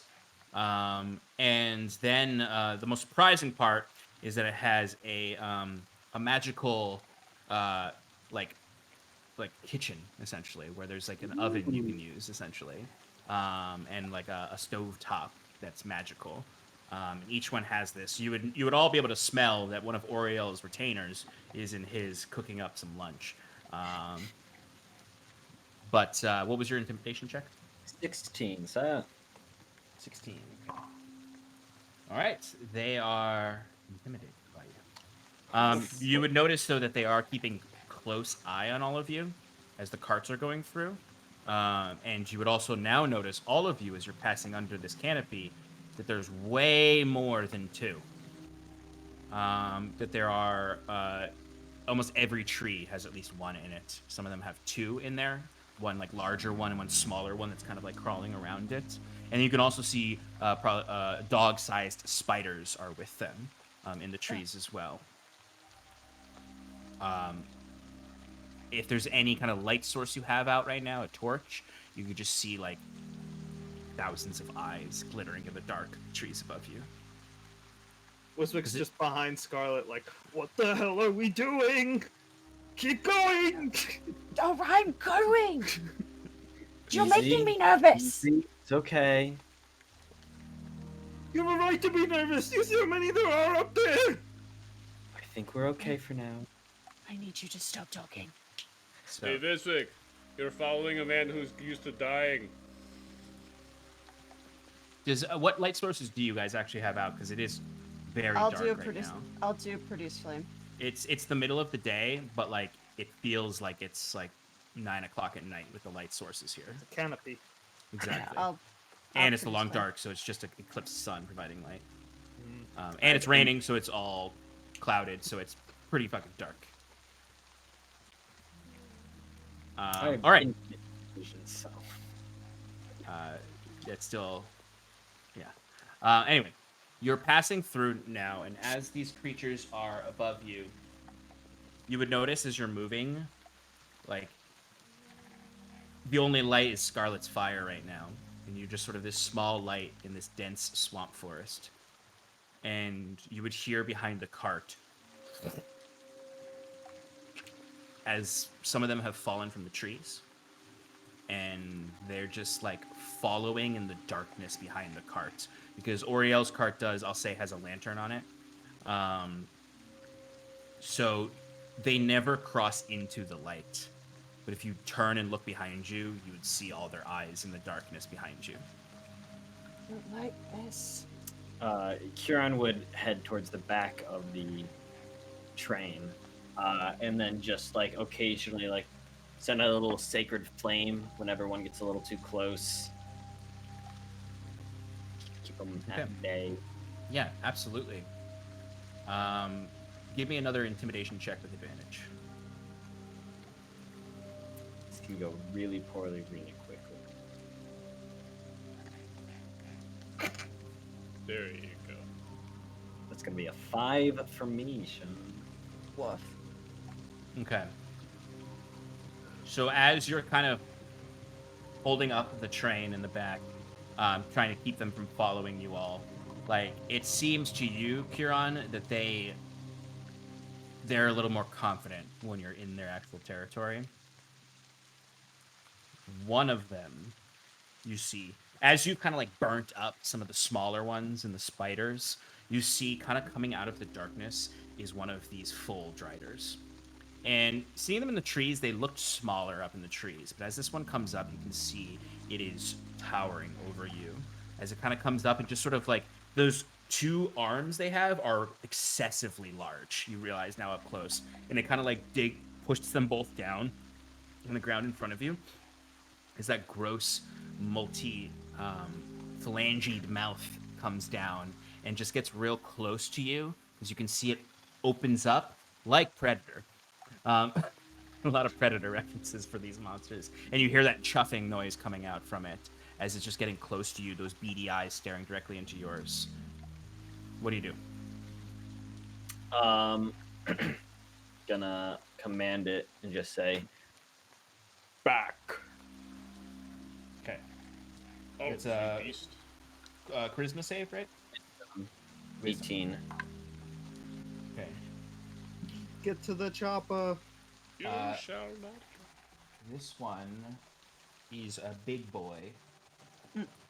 Has advantage, but it rolled a 3 and a 4. So it takes root into its mind. And you see, as you say this and kind of hold the staff up, you see that kind of quick billow of shadow come from the staff and almost make you light up in the dim glow of the moon shard. And it emphasizes that with the shadow, and your eyes glow, and your voice booms and echoes through the woods as this creature sort of, you see the mouth immediately closes and it retracts, and those arms come out from the ground and once again kind of curl around it as if to protect itself. And as the legs just sort of crawl back very fast as it just sort of... It still growls at you, but you see the light in its eyes, and the spell takes root. Scarlet, now I think it's time to take Wiswick's advice. I should go a little faster. Floor A it! little faster. All right, Scarlet, give me an animal handling check. Oh no, I'm With some not good. Oh, I'm not guidance. terrible at Can I help? 9. Advantage? Rolled. Assistance from the backseat driver? She already rolled, but That, Kieran, you that would would get be a guidance disadvantage. off. That would be disadvantage. You guidance me? Let's see if we can at least break that 10 threshold. Oh, no. Yeah, 13. 13, okay, that's good. You have some difficulty at first. You're getting a little panicked, but then kind of Kieran kind of assures you with a quick guiding blessing, and you are able to, like, the cart like gets stuck for a second. Like, you feel a wheel hit a mud pit, but then you just sort of like panic, but then you see Kieran, and you look back and you feel assured, and you quickly you run out, get the cart out of the mud pit, and then you all start to move much faster out of this space.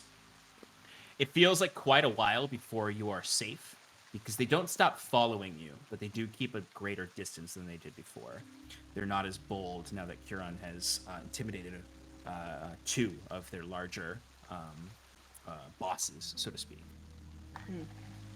And eventually it starts to clear out where there's less trees, so there's less space for them to build their web homes. So you're essentially leaving their territory, and it's around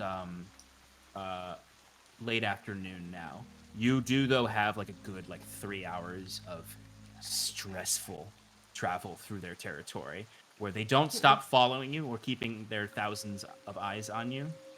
And every now and then there might be a little bold one that comes up, but Huron can easily whip them away with a sacred flame. But their leaders seem to not consider you feasible prey now. Why couldn't it be follow the butterflies? But you do get out of this space, and it is approaching nighttime at this point. What would you like to do? Should we find a good place to make a camp? Yes, please, I need a break. Of course. Sounds good. Okay. How are you making camp? I imagine if we've got some time, once we get out of the radius of the spider's lair area, start to look for a little, if possible, higher, drier areas of land, where we can, make maybe a little fire or something. Yeah, so this road is built intentionally to have those spaces along it, to make it easier to survive in these salt marshes. So you could definitely find a space where at least it's dry enough that you could build a fire, and large enough that you could fit the carts on without them sinking into the swamp. Cool. Then we'll do that. Okay. So you see one of Oriel's retainers is building a fire, and you can see they're kind of setting up to cook some dinner for everyone. Wiswick is going to use telekinesis, and he's going to try and find firewood just to make a much bigger fire than what the person's using for cooking. Maybe just make a separate fire next to that fire that's more like a bonfire. And just have a ridiculous amount of, as much space as he could fill with flames is what he's trying to do. Okay, I'll allow that. Can I help? I can help by making the fire bigger too. Yes, I'll allow you to help.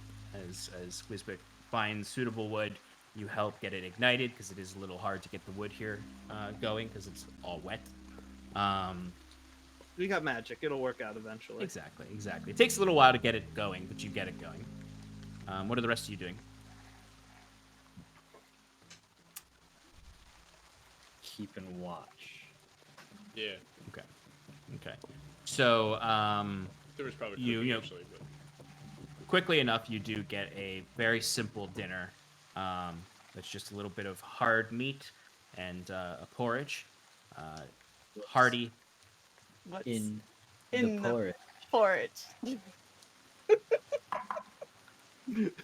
You're all dead. Most Yeah. of us. Say the thing.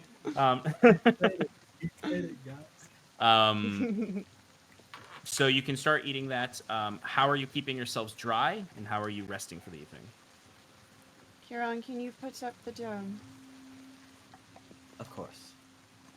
Kieran, would you like to expend an extra higher level spell slot to allow it to be open without you in it? Yeah.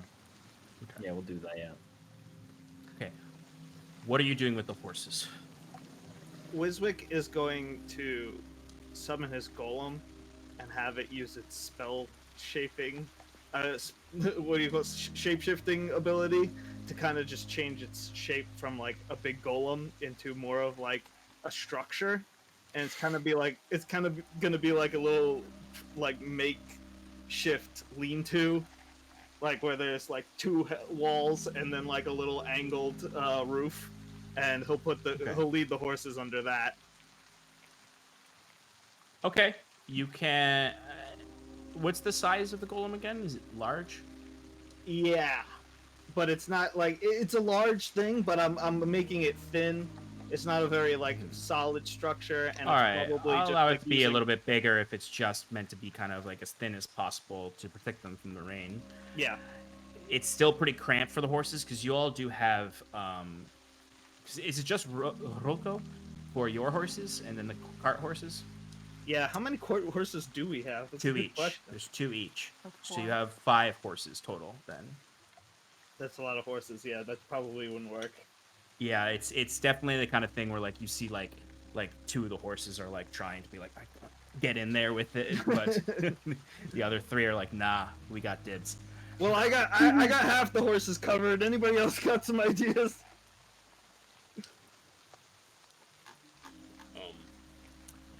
I'd say this is what I mean by what are you doing with the horses is that this is a very dangerous biome to have them just out at night without kind of like you'll need to like I guess at the end of the day you'll need to do a watch to protect the horses no matter what. So I imagine like if we've got the road here, right, and then our camp is on the side of it on a little like jut. We have the carriages against like on the far back with the fire in between them, and then the horses will be closer to the road. Okay. That makes sense. We're not too worried about other folk coming down this road. Most of the people. Do we want fires around the horses? Do you think that creatures are less likely to attack something that's in the light? It might be smart to do small fires around the area. I just don't want to set the whole place on fire, you know? I can I monitor doubt it that it and make will be. sure. Would The small Orioles- fires would go out. folk have brought torches with them? I have Yes. torches. There you all have a pretty robust Me too. supply of torches because Right. you've never had to use them. Right, so I assume we'd put them like almost like a tiki. Yeah, outing. tiki torches.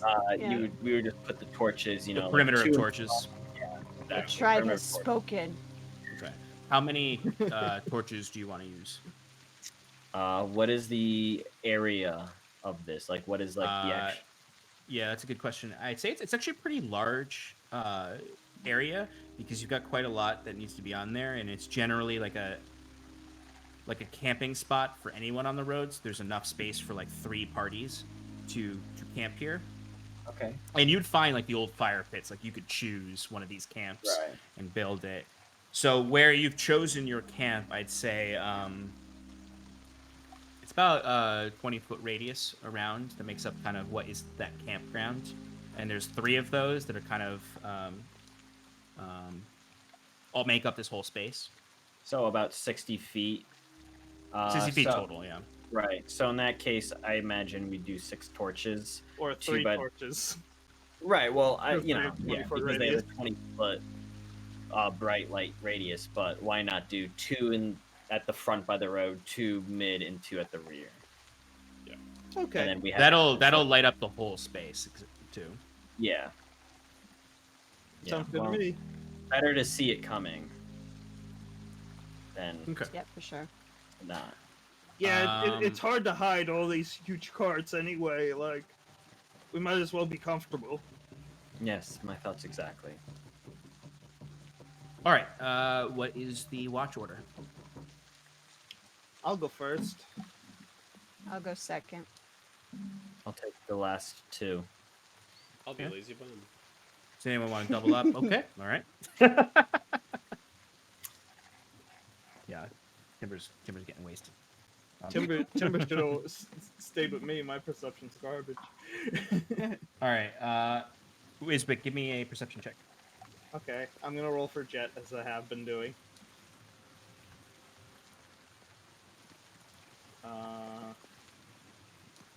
12 total. 12 total. Okay. Yep, hearing. All right. So Jet would, in kind of like circling the camp and looking around, there are definitely driders nearby that are like little scouts here and there that are kind of just crawling up. Some of them are actually like hiding in the muck beneath the marsh cap that you're on, where you can Yeah. even see kind of like Jet would kind of like hear them first, and then like see through his echolocation, see just sort of them just sort of like slowly. They are not approaching though. They seem to have stopped and halted their position and are watching you now. But they're not getting any closer over your watch. I want you. How many of them are there? There are 5 of them. They seem to have you surrounded, or at least like the marsh part, the back of the camp. There are 5 of them.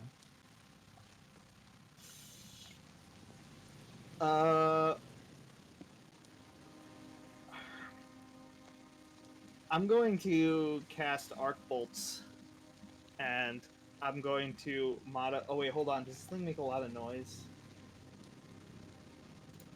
No. Okay. So I'm using arc bolts. I'm modifying it to be flames, and I'm going to shoot 1 bolt at each scout. All right, give me 5 attack rolls. Okay.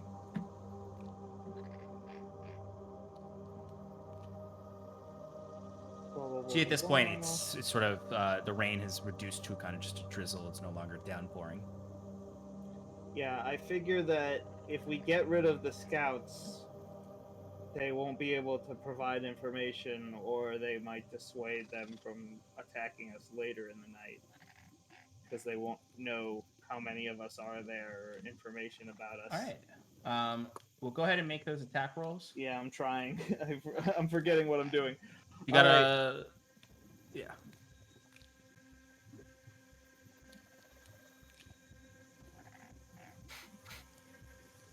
Nice. You think all those will hit? Nothing Wow. under. Nothing under a 20? No. Those all hit. Okay, Excellent. great. All right. So go ahead and roll damage. Yep, 14 on the first one. 11 on the second one. 9 on the third. 12 on the fourth. And 9 on the last. Okay. So these arc bolts fire off into the night, and they light up the space even more than it's already lit by the torches. This blue, visceral light filling the air with this ozone smell as it just sort of hits each of them. I'd like to give you an intimidation roll with advantage. Nice.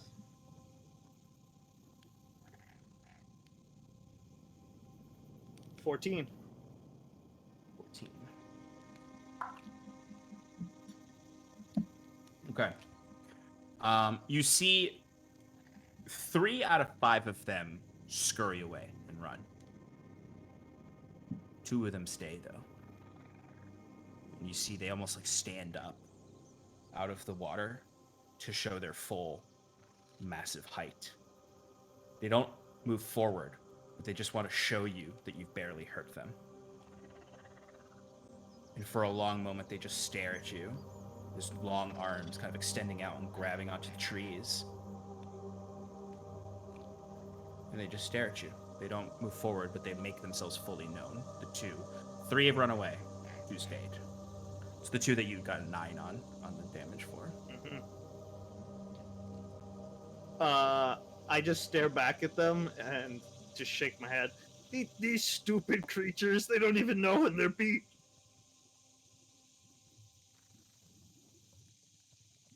But they just stay there, unmoving in these positions for the rest of your watch. Oh, geez. Okay. I have an awkward staring contest with them the entire time. Yeah. As it's my turn, and I'll hop out of the cart where I was sleeping on a bunk bed. What are you doing? Oh my goodness. Yeah, these things are, when they're up close, the big ones, they're like 10 feet tall when they're fully, like, standing up. What did you do? Why are they staring at you? They've been staring at us all day. What's new? They're just pissed off because they know that they are outclassed. Why does it smell like ozone? What did It you was do? hours ago. Yeah, that smell would be gone. No, okay. I tried to scare them off, but like those two, they've got a little bit of grit or maybe dumbness because it's not like they're challenging me. They're just standing there. It's really weird. All right. Go on. It's my turn. All right. Wake me up if anything changes. Okay. Absolutely. Go ahead and give me a perception check, Scarlet. Mhm. As you kind of... It's very cold. You can see 8. like frost clinging to some of the vegetation and some ice forming in the waters. As you just like spend the entire time with that 8 just like looking at these driders that are unmoving. They're just these terrifying statues that just covered in spines and hairs, and the eyes glitter in the torchlight. They every now and then make that chuffing noise as they're just staring at you. I stare right back and try not to think about how cold it is. About halfway through your watch, one of them takes a step forward. I will take out my I'll take out my hammer and light it. Give me Speak an the word. intimidation roll with advantage. Intimidation. First one is a 14. The second one is an 8, so 14. The light kind of ignites them as well. It like makes them bright light up, and you can see up close the two hideous arms, the horrible black carapace, the mouth just sort of gyrating and opening and closing as it hisses, moving back from this. You can see on its torso now, you can see they have these like little arms also there. And it does take a step back. Kind of, you have successfully intimidated it, but they don't leave. Okay. And I'll just hold the hammer and it'll stay lit for as long as it stays lit. Okay. It goes out a minute later. Fuck. As soon as it goes Pretty slow. out. Okay, there you go. As long as you keep that produced flame up the entire time, they won't move forward. Yeah, I'll kind of like I'll have the produced flame up and kind of just be like staring at them like, try it. See what happens. Okay. Your watch comes to an end. They stay stalwart there as Curon wakes up to take over watch.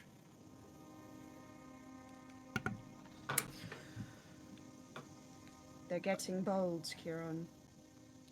Of course they are. When there's no fire, they take a step forward. Do you want me to Wow. stay up so I can be lit?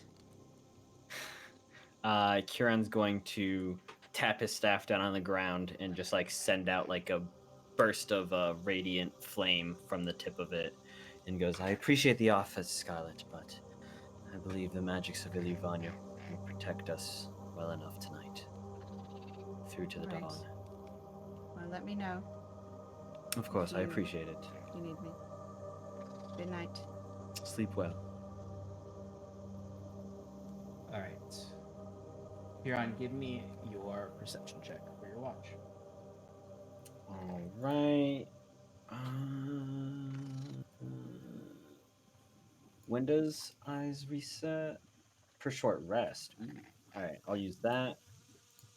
Just get some advantage, and that's good. 30.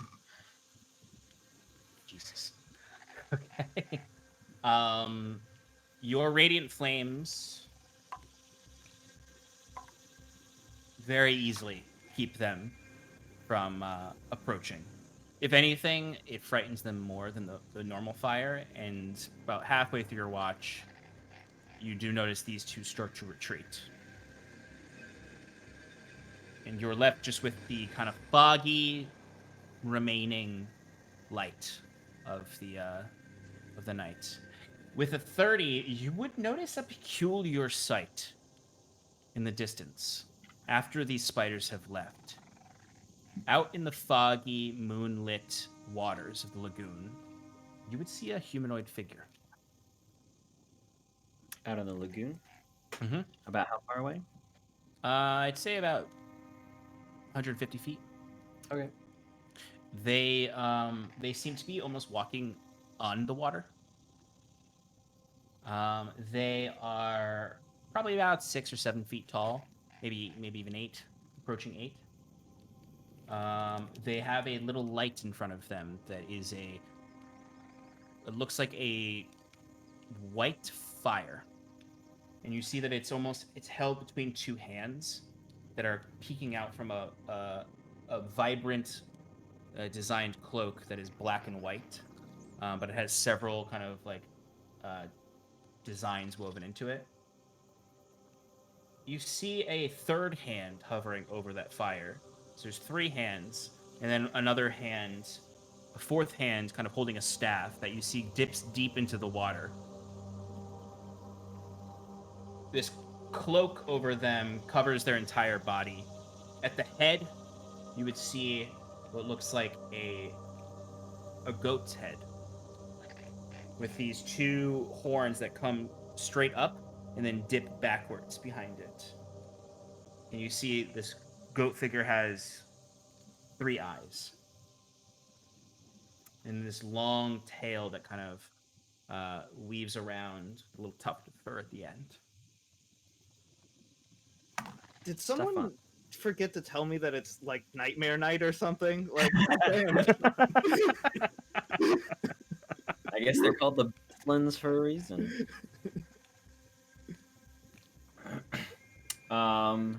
Does the figure appear to see us in our well-lit camp?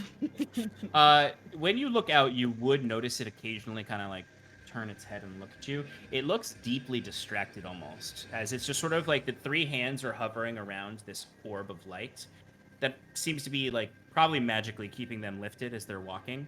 And they're just occasionally moving their staff forward and walking across. It notices you, but it doesn't seem to care much about you. As blank as a goat's face can be, it's very blank. Okay. Kieran, I imagine, is sitting on the edge of one of the carriages, up, like, to get a vantage point. So when it looks at him, because I don't think Kieran would take his eyes off of it too much once noticing it, would just raise his hand in greeting. When it looks towards him, he would just simply not call out or anything, but just raise a hand as if to say, "I see you. I acknowledge you." That's that. Okay. As you do that, it would stop and turn. It kind of like the body seems to almost rotate in the water. And it kind of looks directly out towards you, and its head just kind of crooks a little at that. And then you would hear in your head, in your mind, in this lilting feminine voice, somewhat deep but very airy.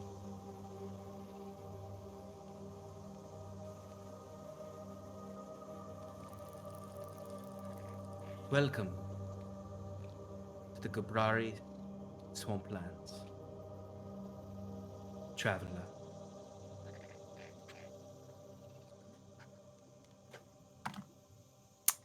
Responding in my head, assuming that it's telepathy, Kieran will say, "Greetings, and thank you for the welcome. It is quite a different area than I'm used to."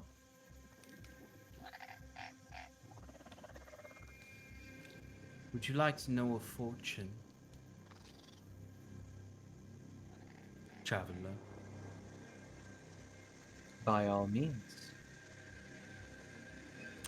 Roll me a D100.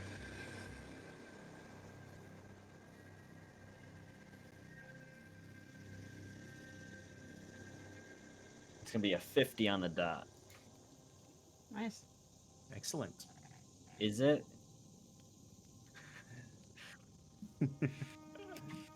I'm sorry, what did the creature call these areas? Gabrari. It's Gabhrari. Oh, I was so close.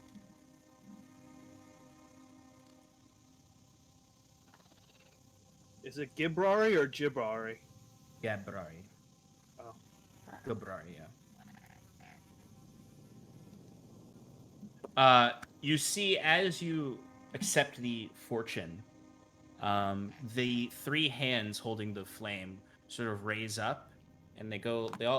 Also the arms are like skeletally thin, and they do have like the fur of a goat. It is absolutely a goat folk type body, but with 4 arms and this long tail. They're very lithe. They look like a pillar almost sticking out of the water with this zebra-like cloak. And they kind of thrust their hands forward as the light approaches you and moves through the swamplands. The darkness kind of takes them, but you can still see the 3 points of light that are their 3 eyes. And the light kind of approaches close to you, and then hovers and stops in front of you. And now that it's up close, you can see it is like a glass orb that has this white flames around it. Look into the fire. Muttering a prayer to Ilyuvania to protect him against any nefarious things, Kiran will mentally steel himself and then look into the fire. Okay. You stare long into it, and then eventually it kind of like the flames almost form shapes in your mind, and you start to feel a little loosened from reality for a moment. As the flames almost rise up to a high point, the flames of the torches around you almost rise up, kind of like their light is just sort of bleeding upwards. Bleeding. And you see what feels like a similar day to today. Party wandering through the swamplands. And you would see it's raining a little bit, but it's a brighter day than the day before. You reach a specific junction, and you would see on one of the trees is a symbol. Pale white. Looks like it was hand painted, like literally someone slathered white paint in their hands and dragged it across this tree to create what looks like an elk skull. And then hanging from those trees, you would see a tabaxi, dead. And a dragonborn, dead. Very well dressed. And as your party is passing this symbol, you would suddenly feel like you're in the saddle on Roko. You would feel the pained twinge of several magical bolts hitting you in the back. And then you would see several arrows cascading down into the party. You would watch the horses all struck with this volley of arrows and collapsing into the water as leeches leap up, bite into them and wrap around their necks and drag them into the water. As you would see these figures, these shadowy figures standing in the rocky outcroppings to the sides of you, as you find all of you are slowly being pulled into the muck by these leeches, and these figures are standing above you, firing more arrows and magic into you. As you would see and look up at this, as you would feel a glaive pierce through your back, and then you're pulled off your horse with this glaive. Like it's still in your back, as it ripped off, and you splash into the water. And as your blood is inking into the water, you look through the murky glass of it, and you would see this individual standing there. It looked most likely like there may be a half-orc. They have this white paint painted all over their bodies to make them look like their skeleton. And then they're wearing a mask that has an elk skull on the front of it and covered in furs all around it. And they're holding that glaive out and kind of just watching you sink. You can't see their face behind this elk mask. They're wearing, you do see kind of they have a breastplate on their chest that has that elk skull painted into it. Give me a religion check for this elk skull. Eikthyr. 9.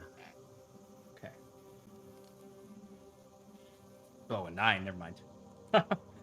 One thing I will say, you look close to the elk skull, and now that you're looking at it, it's maybe not an elk skull. Especially when you see it on them, you see fangs on the skull. Almost like a dragon's fangs.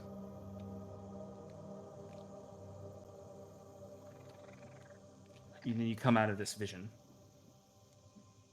as the orb is drifting away from you, back towards the Gabrari Cirrus. It's a Shenron skull. Kind of, yeah.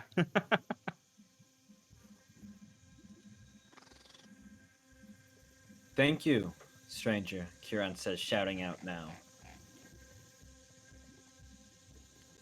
Do you know what I just saw? I do not see the visions, I only gift the fortune. We bless all travelers with one, if they wish. That is very kind of you. Do you serve anyone?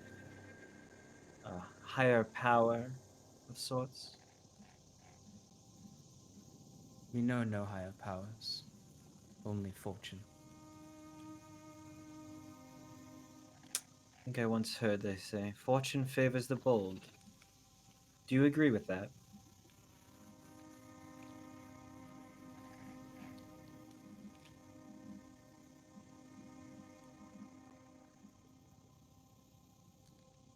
I don't understand. Neither do I sometimes.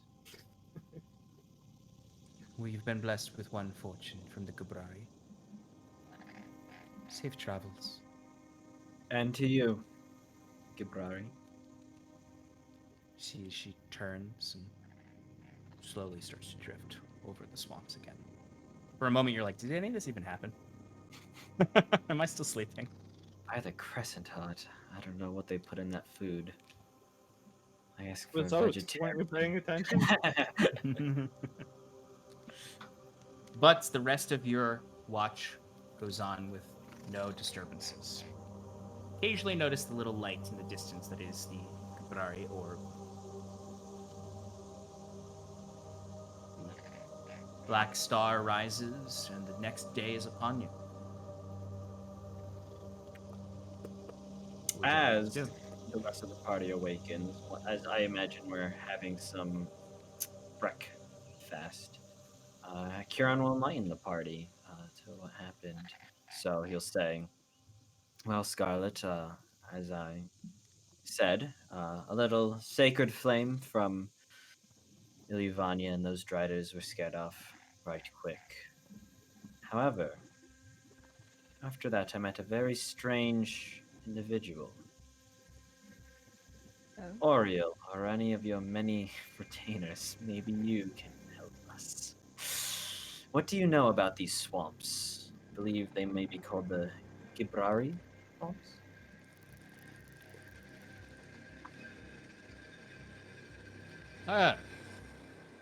I think I've heard that name before. I'm not, truthfully, I'm not very well read in the Beastlands, although I've done some research knowing that they are part of the Empire. I believe the Gabrari is an old name for these swamps.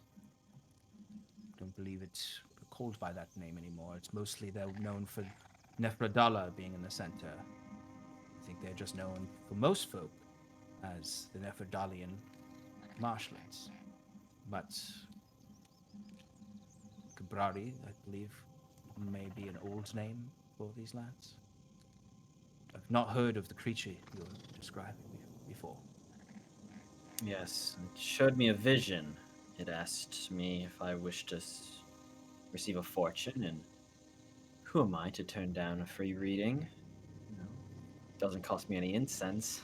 Kieran says, like, I get it, because I spent a lot of gold on incense. And when no one laughs, he's like, oh, okay. Anyways, it's just the creature. She showed me a vision of a path ahead. Does today look similar to the day that I saw in the vision? It looked actually quite unlike today. We reached a junction in the road where there was a sign, a symbol on a tree, painted in white, of what appeared to be something like an elk skull hanging from the trees, where two dead individuals, a tabaxi and a dragon, born. Sean, can I roll some checks? Yeah, give me a religion check. Okay. You're trying to discern based on the description. Yeah, a little bit about the elk skull and also about this Gabrari creature, if I've ever heard of that before. Q, Yeah, did you give tell me- the rest of us about the tabaxi that we're looking for? I think so. Yeah, I would have mentioned it back in the front, so I would have been like, oh, we're going to the salt place to find Catman. Okay. Would So did Gabrari this- be Arcana, Nature, History. History? Okay. Sorry to interrupt. No, it's fine. I got good rolls on both. Religion was 26, History was 22. Religion. You are, the ditch towns have a wealth of Elysian knowledge. They trade a lot with Elysians, and especially those of your nature are voracious for surface world texts. You skimmed a book on the Morsier conflict and its effects on Elysia. And you recognized this elk skull as a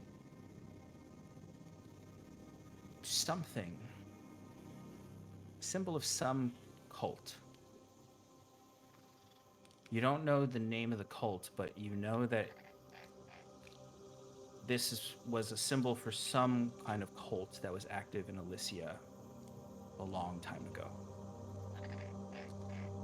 And that the skull is meant to actually be a dragon skull with elk-like features. Kieran, there was something in Elysia that reminded me of this. It was some old ancient cult with a dragon skull for a symbol. Oh man, what was it called? I can't put my finger on it. I must have read about it somewhere. Kieran, you immediately know what this is. It's the Pale Covenant. Of course, the Pale Covenant. DM, please enlighten me. This is the cult that worshipped and served Herfost. That's during the Morsier conflict, who, along with the Molten Hammer, did active battle with Elysia, while Herfost and Bayoret were killing Illuvania above the nation. This is the servants of Herfost.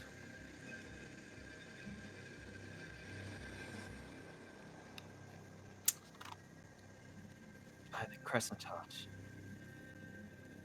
They're cultists of Herfrost, one of the drakes that took down my goddess. What could they be doing here?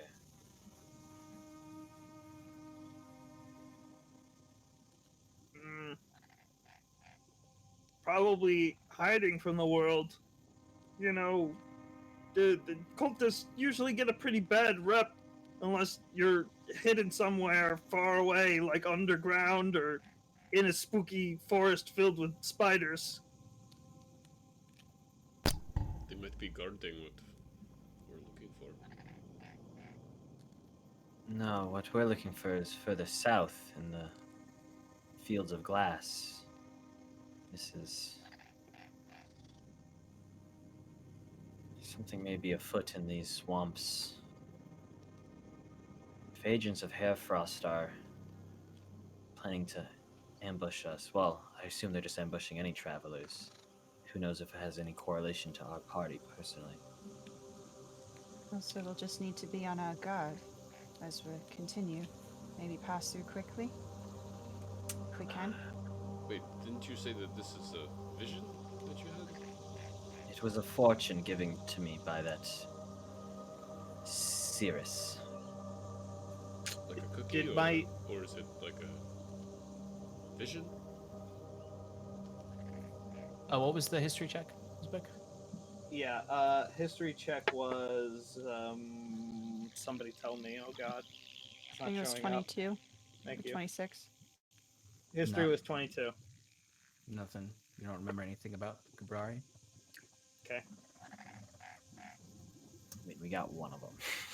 Well, I mean, if it's warning us of some sort of cult, that would be nice and all, but if this vision was from some sort of ancient past, I mean, I don't really know what this thing's intentions were. Was it trying to scare us off, or... I believe it was simply an agent of, well, some kind of primal force, this realm. Wandering the swamps, giving fortunes to travelers. Said I get one. Everyone gets one. Maybe I should have woken the rest of you. Sorry, I didn't think of that. But Spider-Man would have just left, so it's fine. DM, is there any connection between Fierce Soul and Hairfrost? Yeah, they were related. Would Scarlet Like- know about them? Give me a religion check with disadvantage. The only thing that would have remind you may have heard something through your father. 10. You don't really remember much. You know your father did tell you stories about the god drakes and the different ones, but you can't really remember that well. You've never really listened during those stories. Reese liked them a lot better than you did. I guess we continue onwards and just keep an eye out. I will say there are quite a many of them. I think going ahead, we don't have another choice. But hopefully I'll Should we recognize you. I don't think waiting is going to solve anything. What I believe is that they simply lay in wait there and ambush travelers.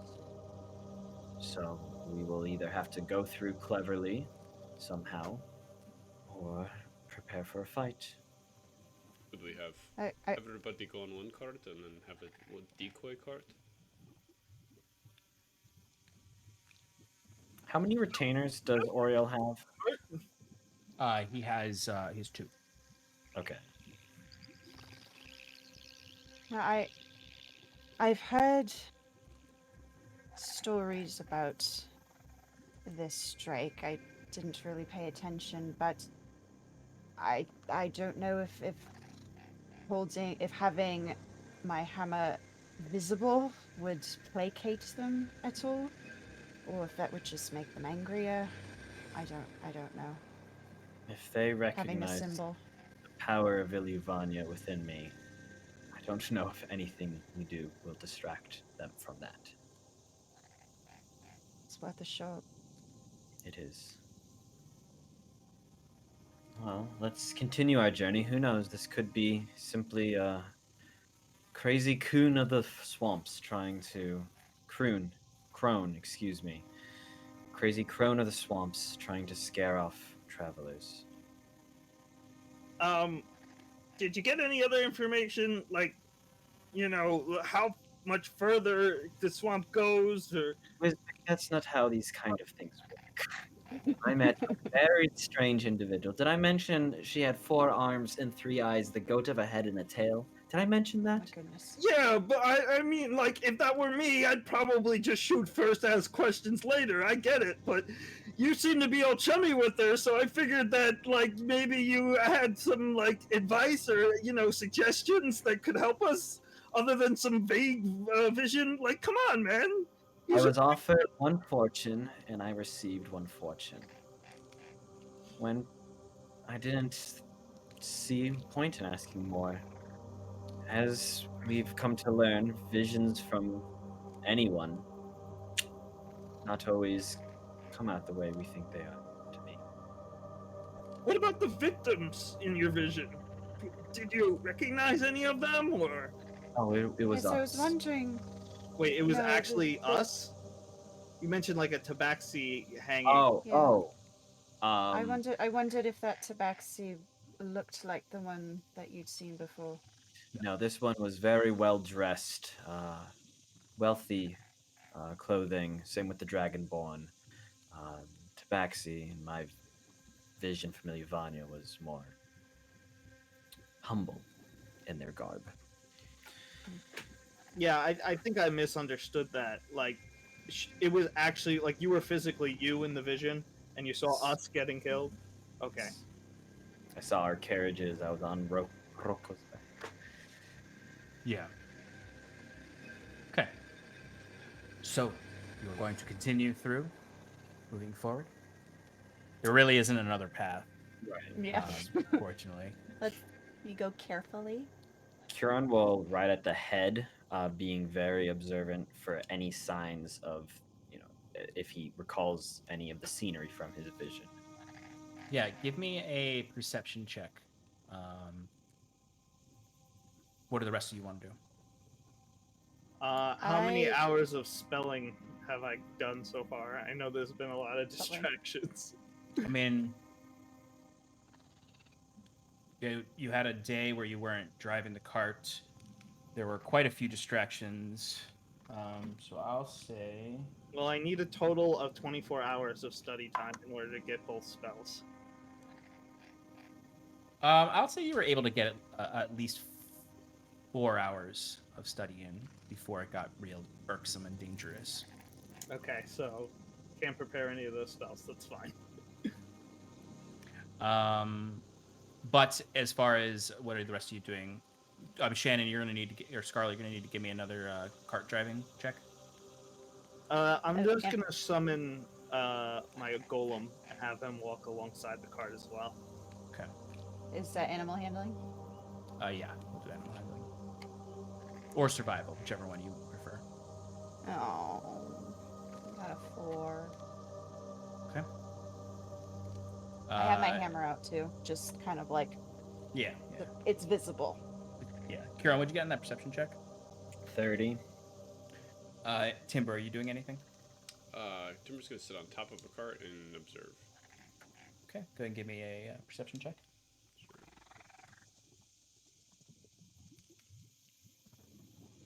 Natural 20. Nice.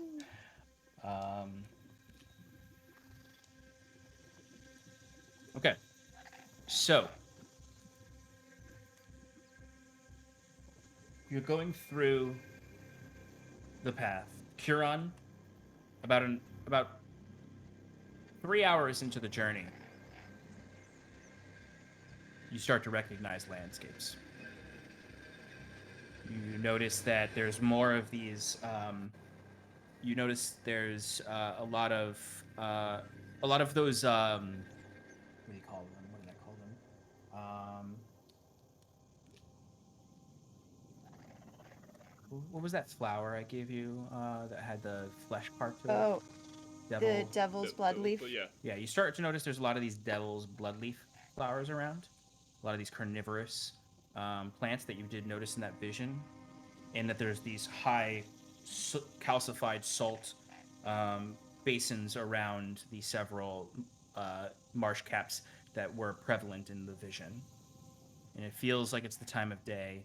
You're starting to feel deja vu. You're starting to feel in sync with that fortune.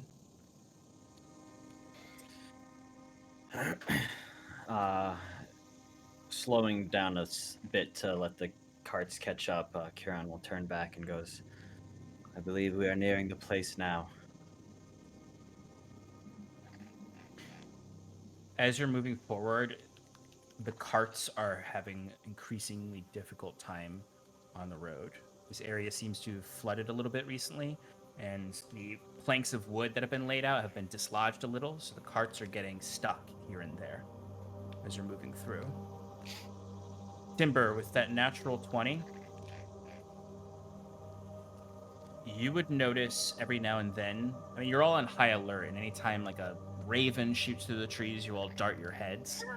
But Timber, you would see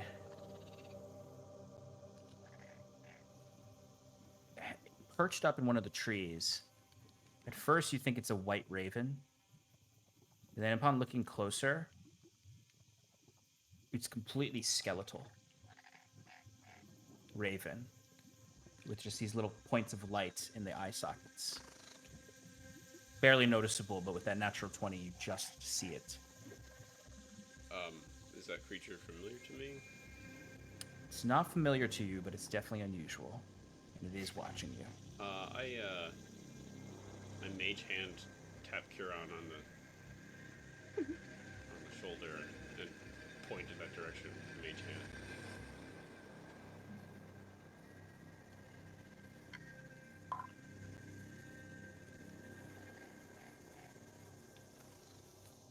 Huron, what do you think that is? I think it's a scout. For the Everything. The whole. Yes, I believe it is. we cannot How far away is it, Sean? It's about 100 feet away. Slightly off the road. As you two are kind of talking about it, you would, if you looked back at it, it now has flesh, and you would see a white raven there. And then you see it flies off.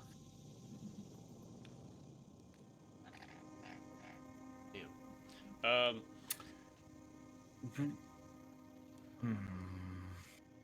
We go back.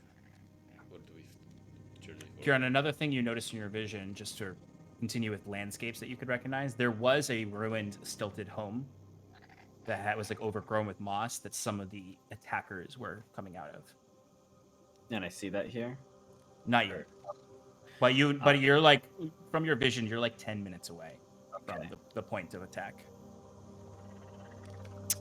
Kieran is going to walk back to. He's going to tell Timber and Oriel to hold up a moment. He's going to trot back to Rocco to second carrot cart, because I assume for some reason that's in the back, and go, Wiswick, do you still have the ability to scry? Sure. It's not easy if I've never seen the creature before. Right. What about that orb that we found? Didn't you say that had the ability to scry? Yeah, but I wouldn't suggest using that thing. Why not? It's evil? Well, an object can't be evil. It's simply the one that uses it and their intentions.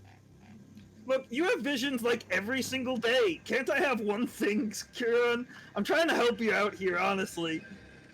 Right, and I just want to see if I can look at this individual before we get attacked by them. Maybe if you have something of it, did you happen to like grab some fur, or perhaps you could draw me a picture of it? It was a vision, but here, any minor illusions, a replica, as best he can, of the half-orc, with the mask and the plate and the glaive. Okay, I can work with this. Yeah, let me give it a shot. Very good. I cast Scrying, and so it's second hand, which is going to give him a +5 to his roll. but then I also have a likeness and picture or a picture of him, so that's -2, equaling a +3 modifier to his roll. Okay. The DC, I believe, is 18 or 17? 18. Okay. And what kind of roll is it again? I believe it's a wisdom saving throw. Okay, he has +3. Okay. That is a 14. Hell yeah. And you're using the normal scrying spell. You're not using the orb. Orb. Okay. Orb's allowed. Okay, so you kind of sit down, you get all your books out, you perform the scrying ritual, and Wisbek's eyes go blank as Wisbek, you feel your consciousness transcended into the scrying orb that appears above what looks like a gathered group ready for ambush.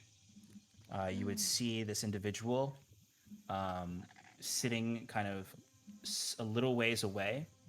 You see them sitting down over a ritual of their own. As you would see this little relic has been formed. You see it's a pyramid made out of like old sticks and bones that kind of forms with 3 sides to it. Just sort of like, 3 sticks that are put together and tied together with 3 other sticks at the base to create a triangle, a pyramid. Inside of it, hanging is sort of a little relic as well. You see a bundle of herbs and bones, and you see like there's like a raven skull in that as well. As you can see, coming out of the raven skull eyes is this green necrotic mist.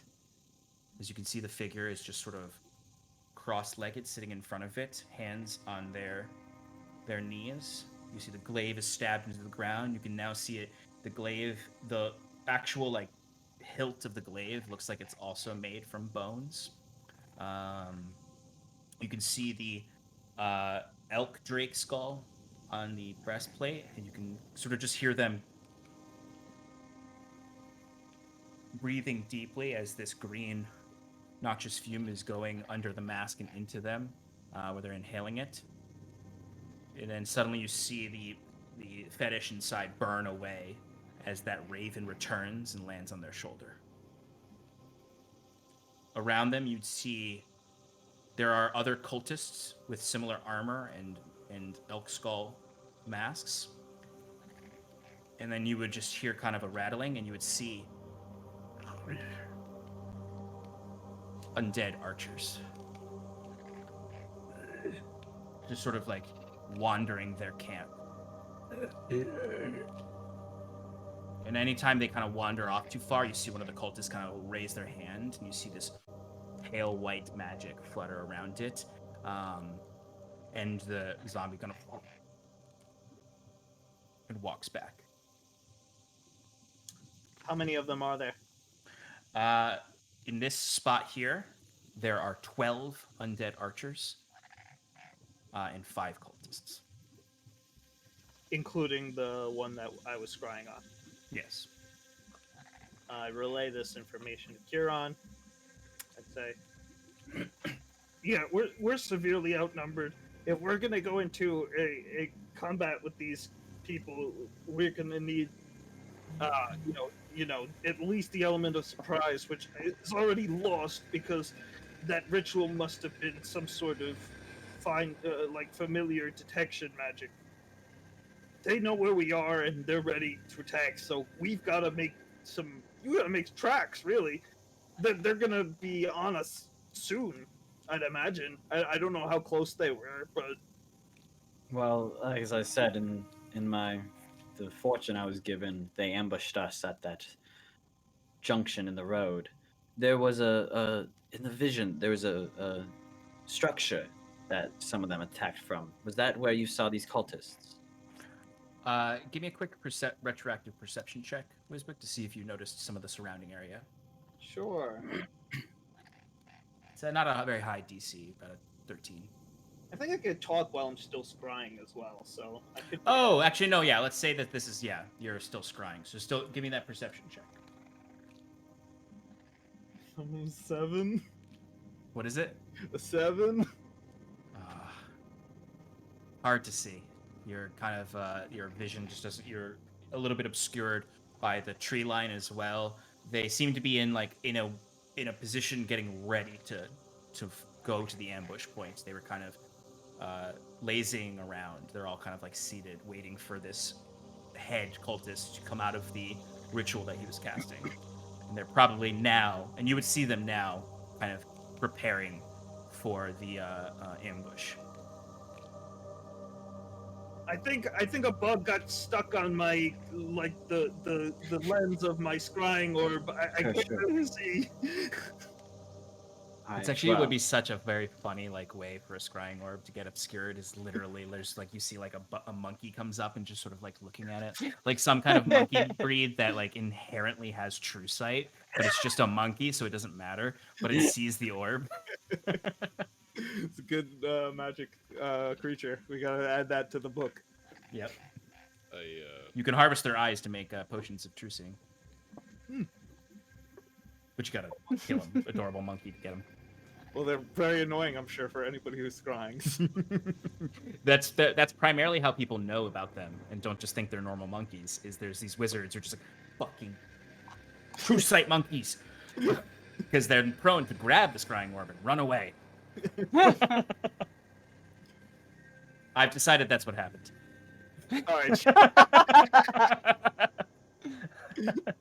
So, Wiswick, you would get the last like 2 minutes of your scry is just sort of like if like a child grabbed their parent's phone and was running around while doing a FaceTime, and you just see like parts of the woods, and then every now and then you just see like an upward angle of the monkey's face as it's just looking around. I just disable it. At the second the monkey grabs it, I'm like, ah, shit. Oh, I lost him.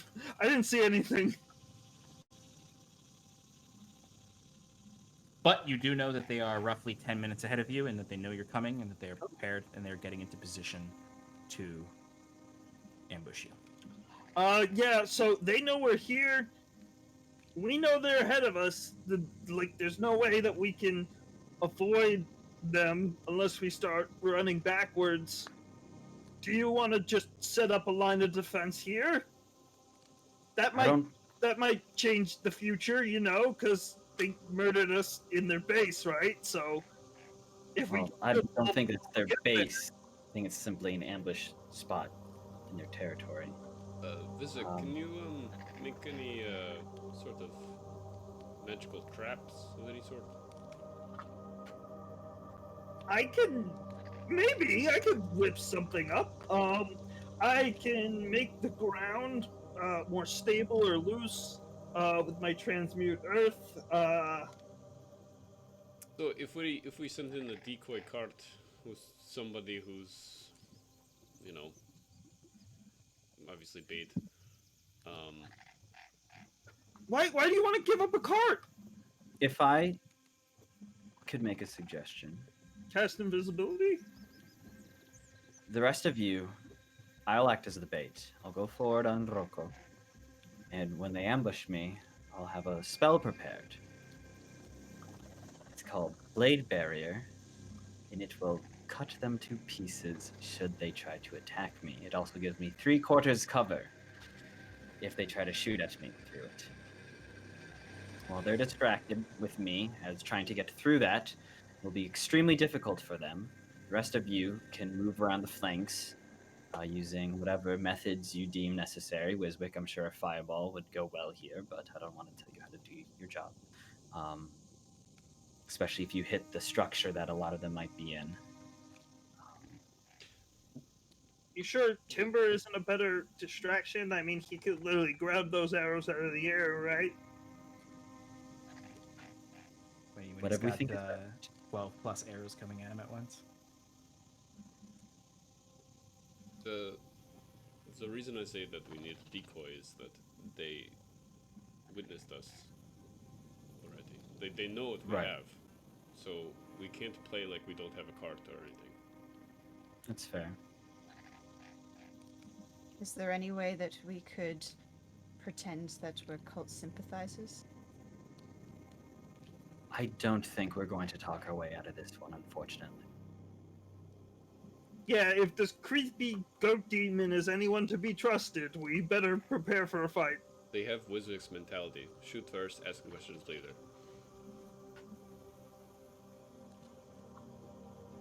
So, what is the plan?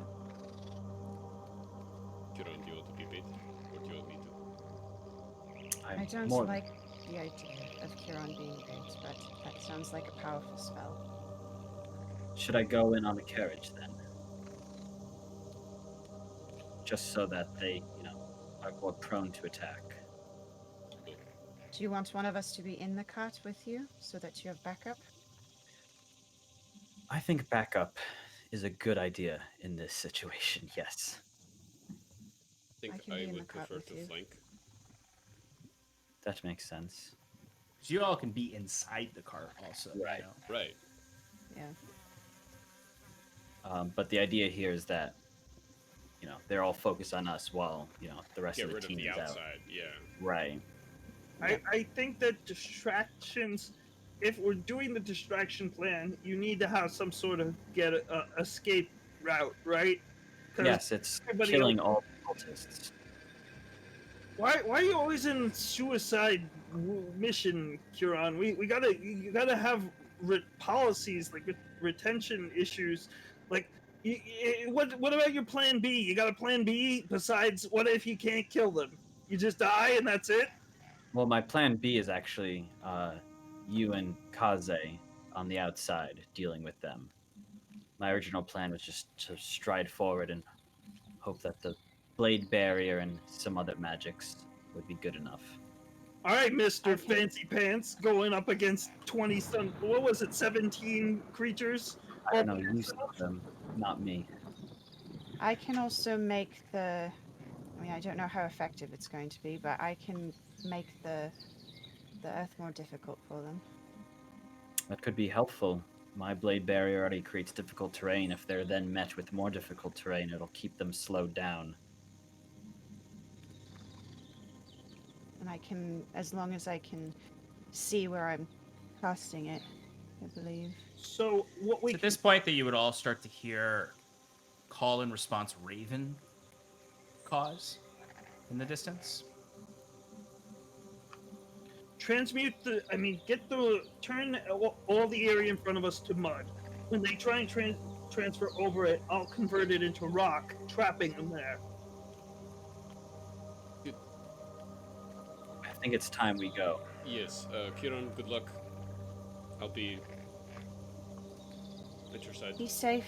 when you... And then Kieran's going to bring his horse to Oriel, because I assume Oriel and his retainers are staying behind, and go, keep Rocco safe for me, and if we don't come back in a half an hour, assume we're dead and turn back. I think I'll probably... Maybe an hour. And then you see he kind of like shakes his head and says, I'll take care of him. Thank you. Wizwick's gonna hop on his golem and try and find a good position up high. If there, I mean, I guess the ground's It's not flat. really up high. This is a swamp. Can I have the golem lift me up into a tree? Yeah. I mean, you're 10 minutes away from the spot, so you're going to need to, like, creep forward a little bit to find a spot that, anyway, like, if you get up in a tree here, you're just going to see nothing. Okay, so I'm gonna just stay on the golem then and stay far behind Kiran. Okay, so is the group... Is anyone going in the cart with Kieran? So Me. Scarlet's going to be in the cart. Timber and Wiswick will be kind of creeping up from behind. How far away do you want to stay No, from like the Kieran? flank. So we're going The the flanks, outside. okay. Okay, so Flank how I don't know how what deep Wizards in, do, but that's what... Flying V. how deep do you want to go into the swamps? How far from Kieran? A question for you, Sean, is how dense are the trees here? So the trees are clumped up on marsh caps. So there are pretty open areas between those marsh caps where it's just lagoon and water. some of these areas with the lagoon, the water will come all the way up to your shoulders, Timber. And it's like mucky underneath.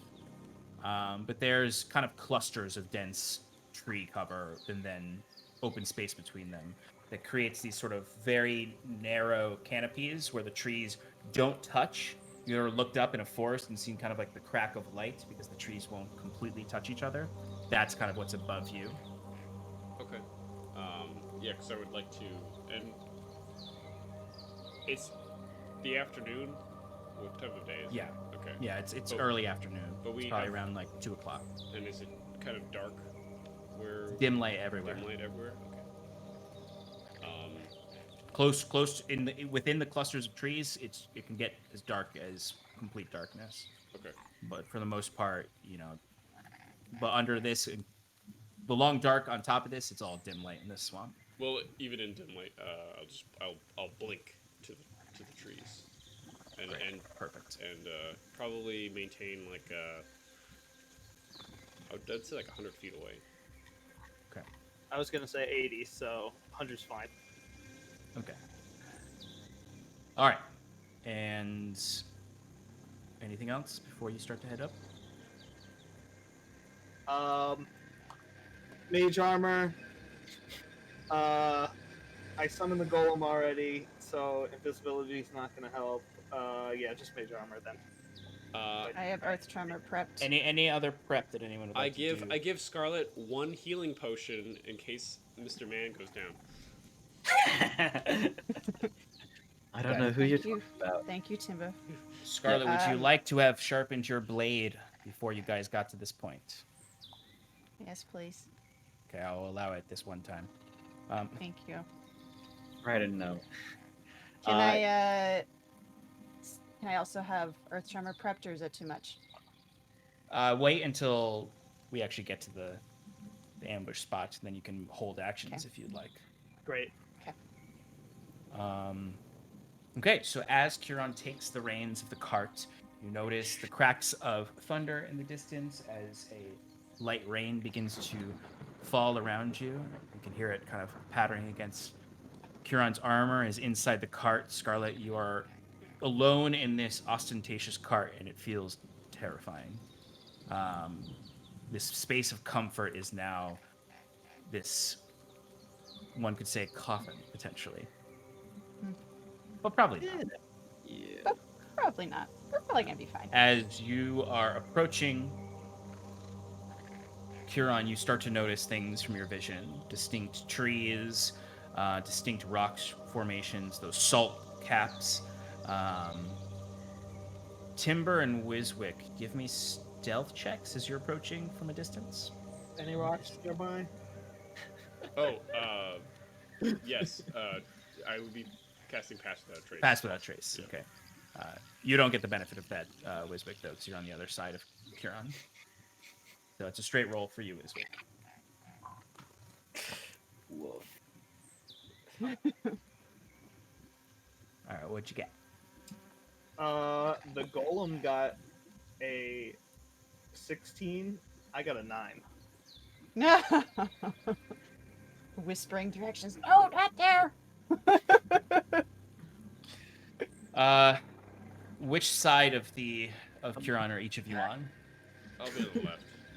Left, and Wiswick, you're on the right? Sure. Okay. What'd you get, Timber, for your stealth? 29. Okay. Super fucking stealth. The way it should be. All right. So, Kiran, you enter into this gulch, we'll say. Blood Gulch. And as you're approaching, you would hear the caws of the ravens. Trees are filled with them right now, all white. And then you would see... Actually, no, they're not all white. They're white, red, and black. And as you're approaching in, you would hear the rope first. And as you cross a bend, you'd see about 40 feet ahead of you, Tabaxi hanging from a tree, and a Dragonborn hanging from a tree. The Dragonborn is a bronze Dragonborn. the tabaxi has kind of this white tiger stripes throughout. They're very well dressed. The jewels all left on them. They look like they're either wealthy or potentially in positions of power of some kind. You see on the trunk of this mangrove tree is that exact symbol of the Pale Covenant. It's about 40 feet away from you, 140 feet away from the rest of you. And is there anything you'd like to do right now? Curon kind of leans This is back the time for holding actions, potentially. and says, "All right, it's going to happen." And Curon's going to give himself a little guidance because, why not? He's going to have a blade barrier prepared to cast, centered on himself, in a ring. So it's a 60-foot diameter, 20 feet high, 5 thick. Damn, that's a good spell. I know, right? Yeah, you said ambush, and I was like, okay, we're gonna prepare that. And he's going to try to.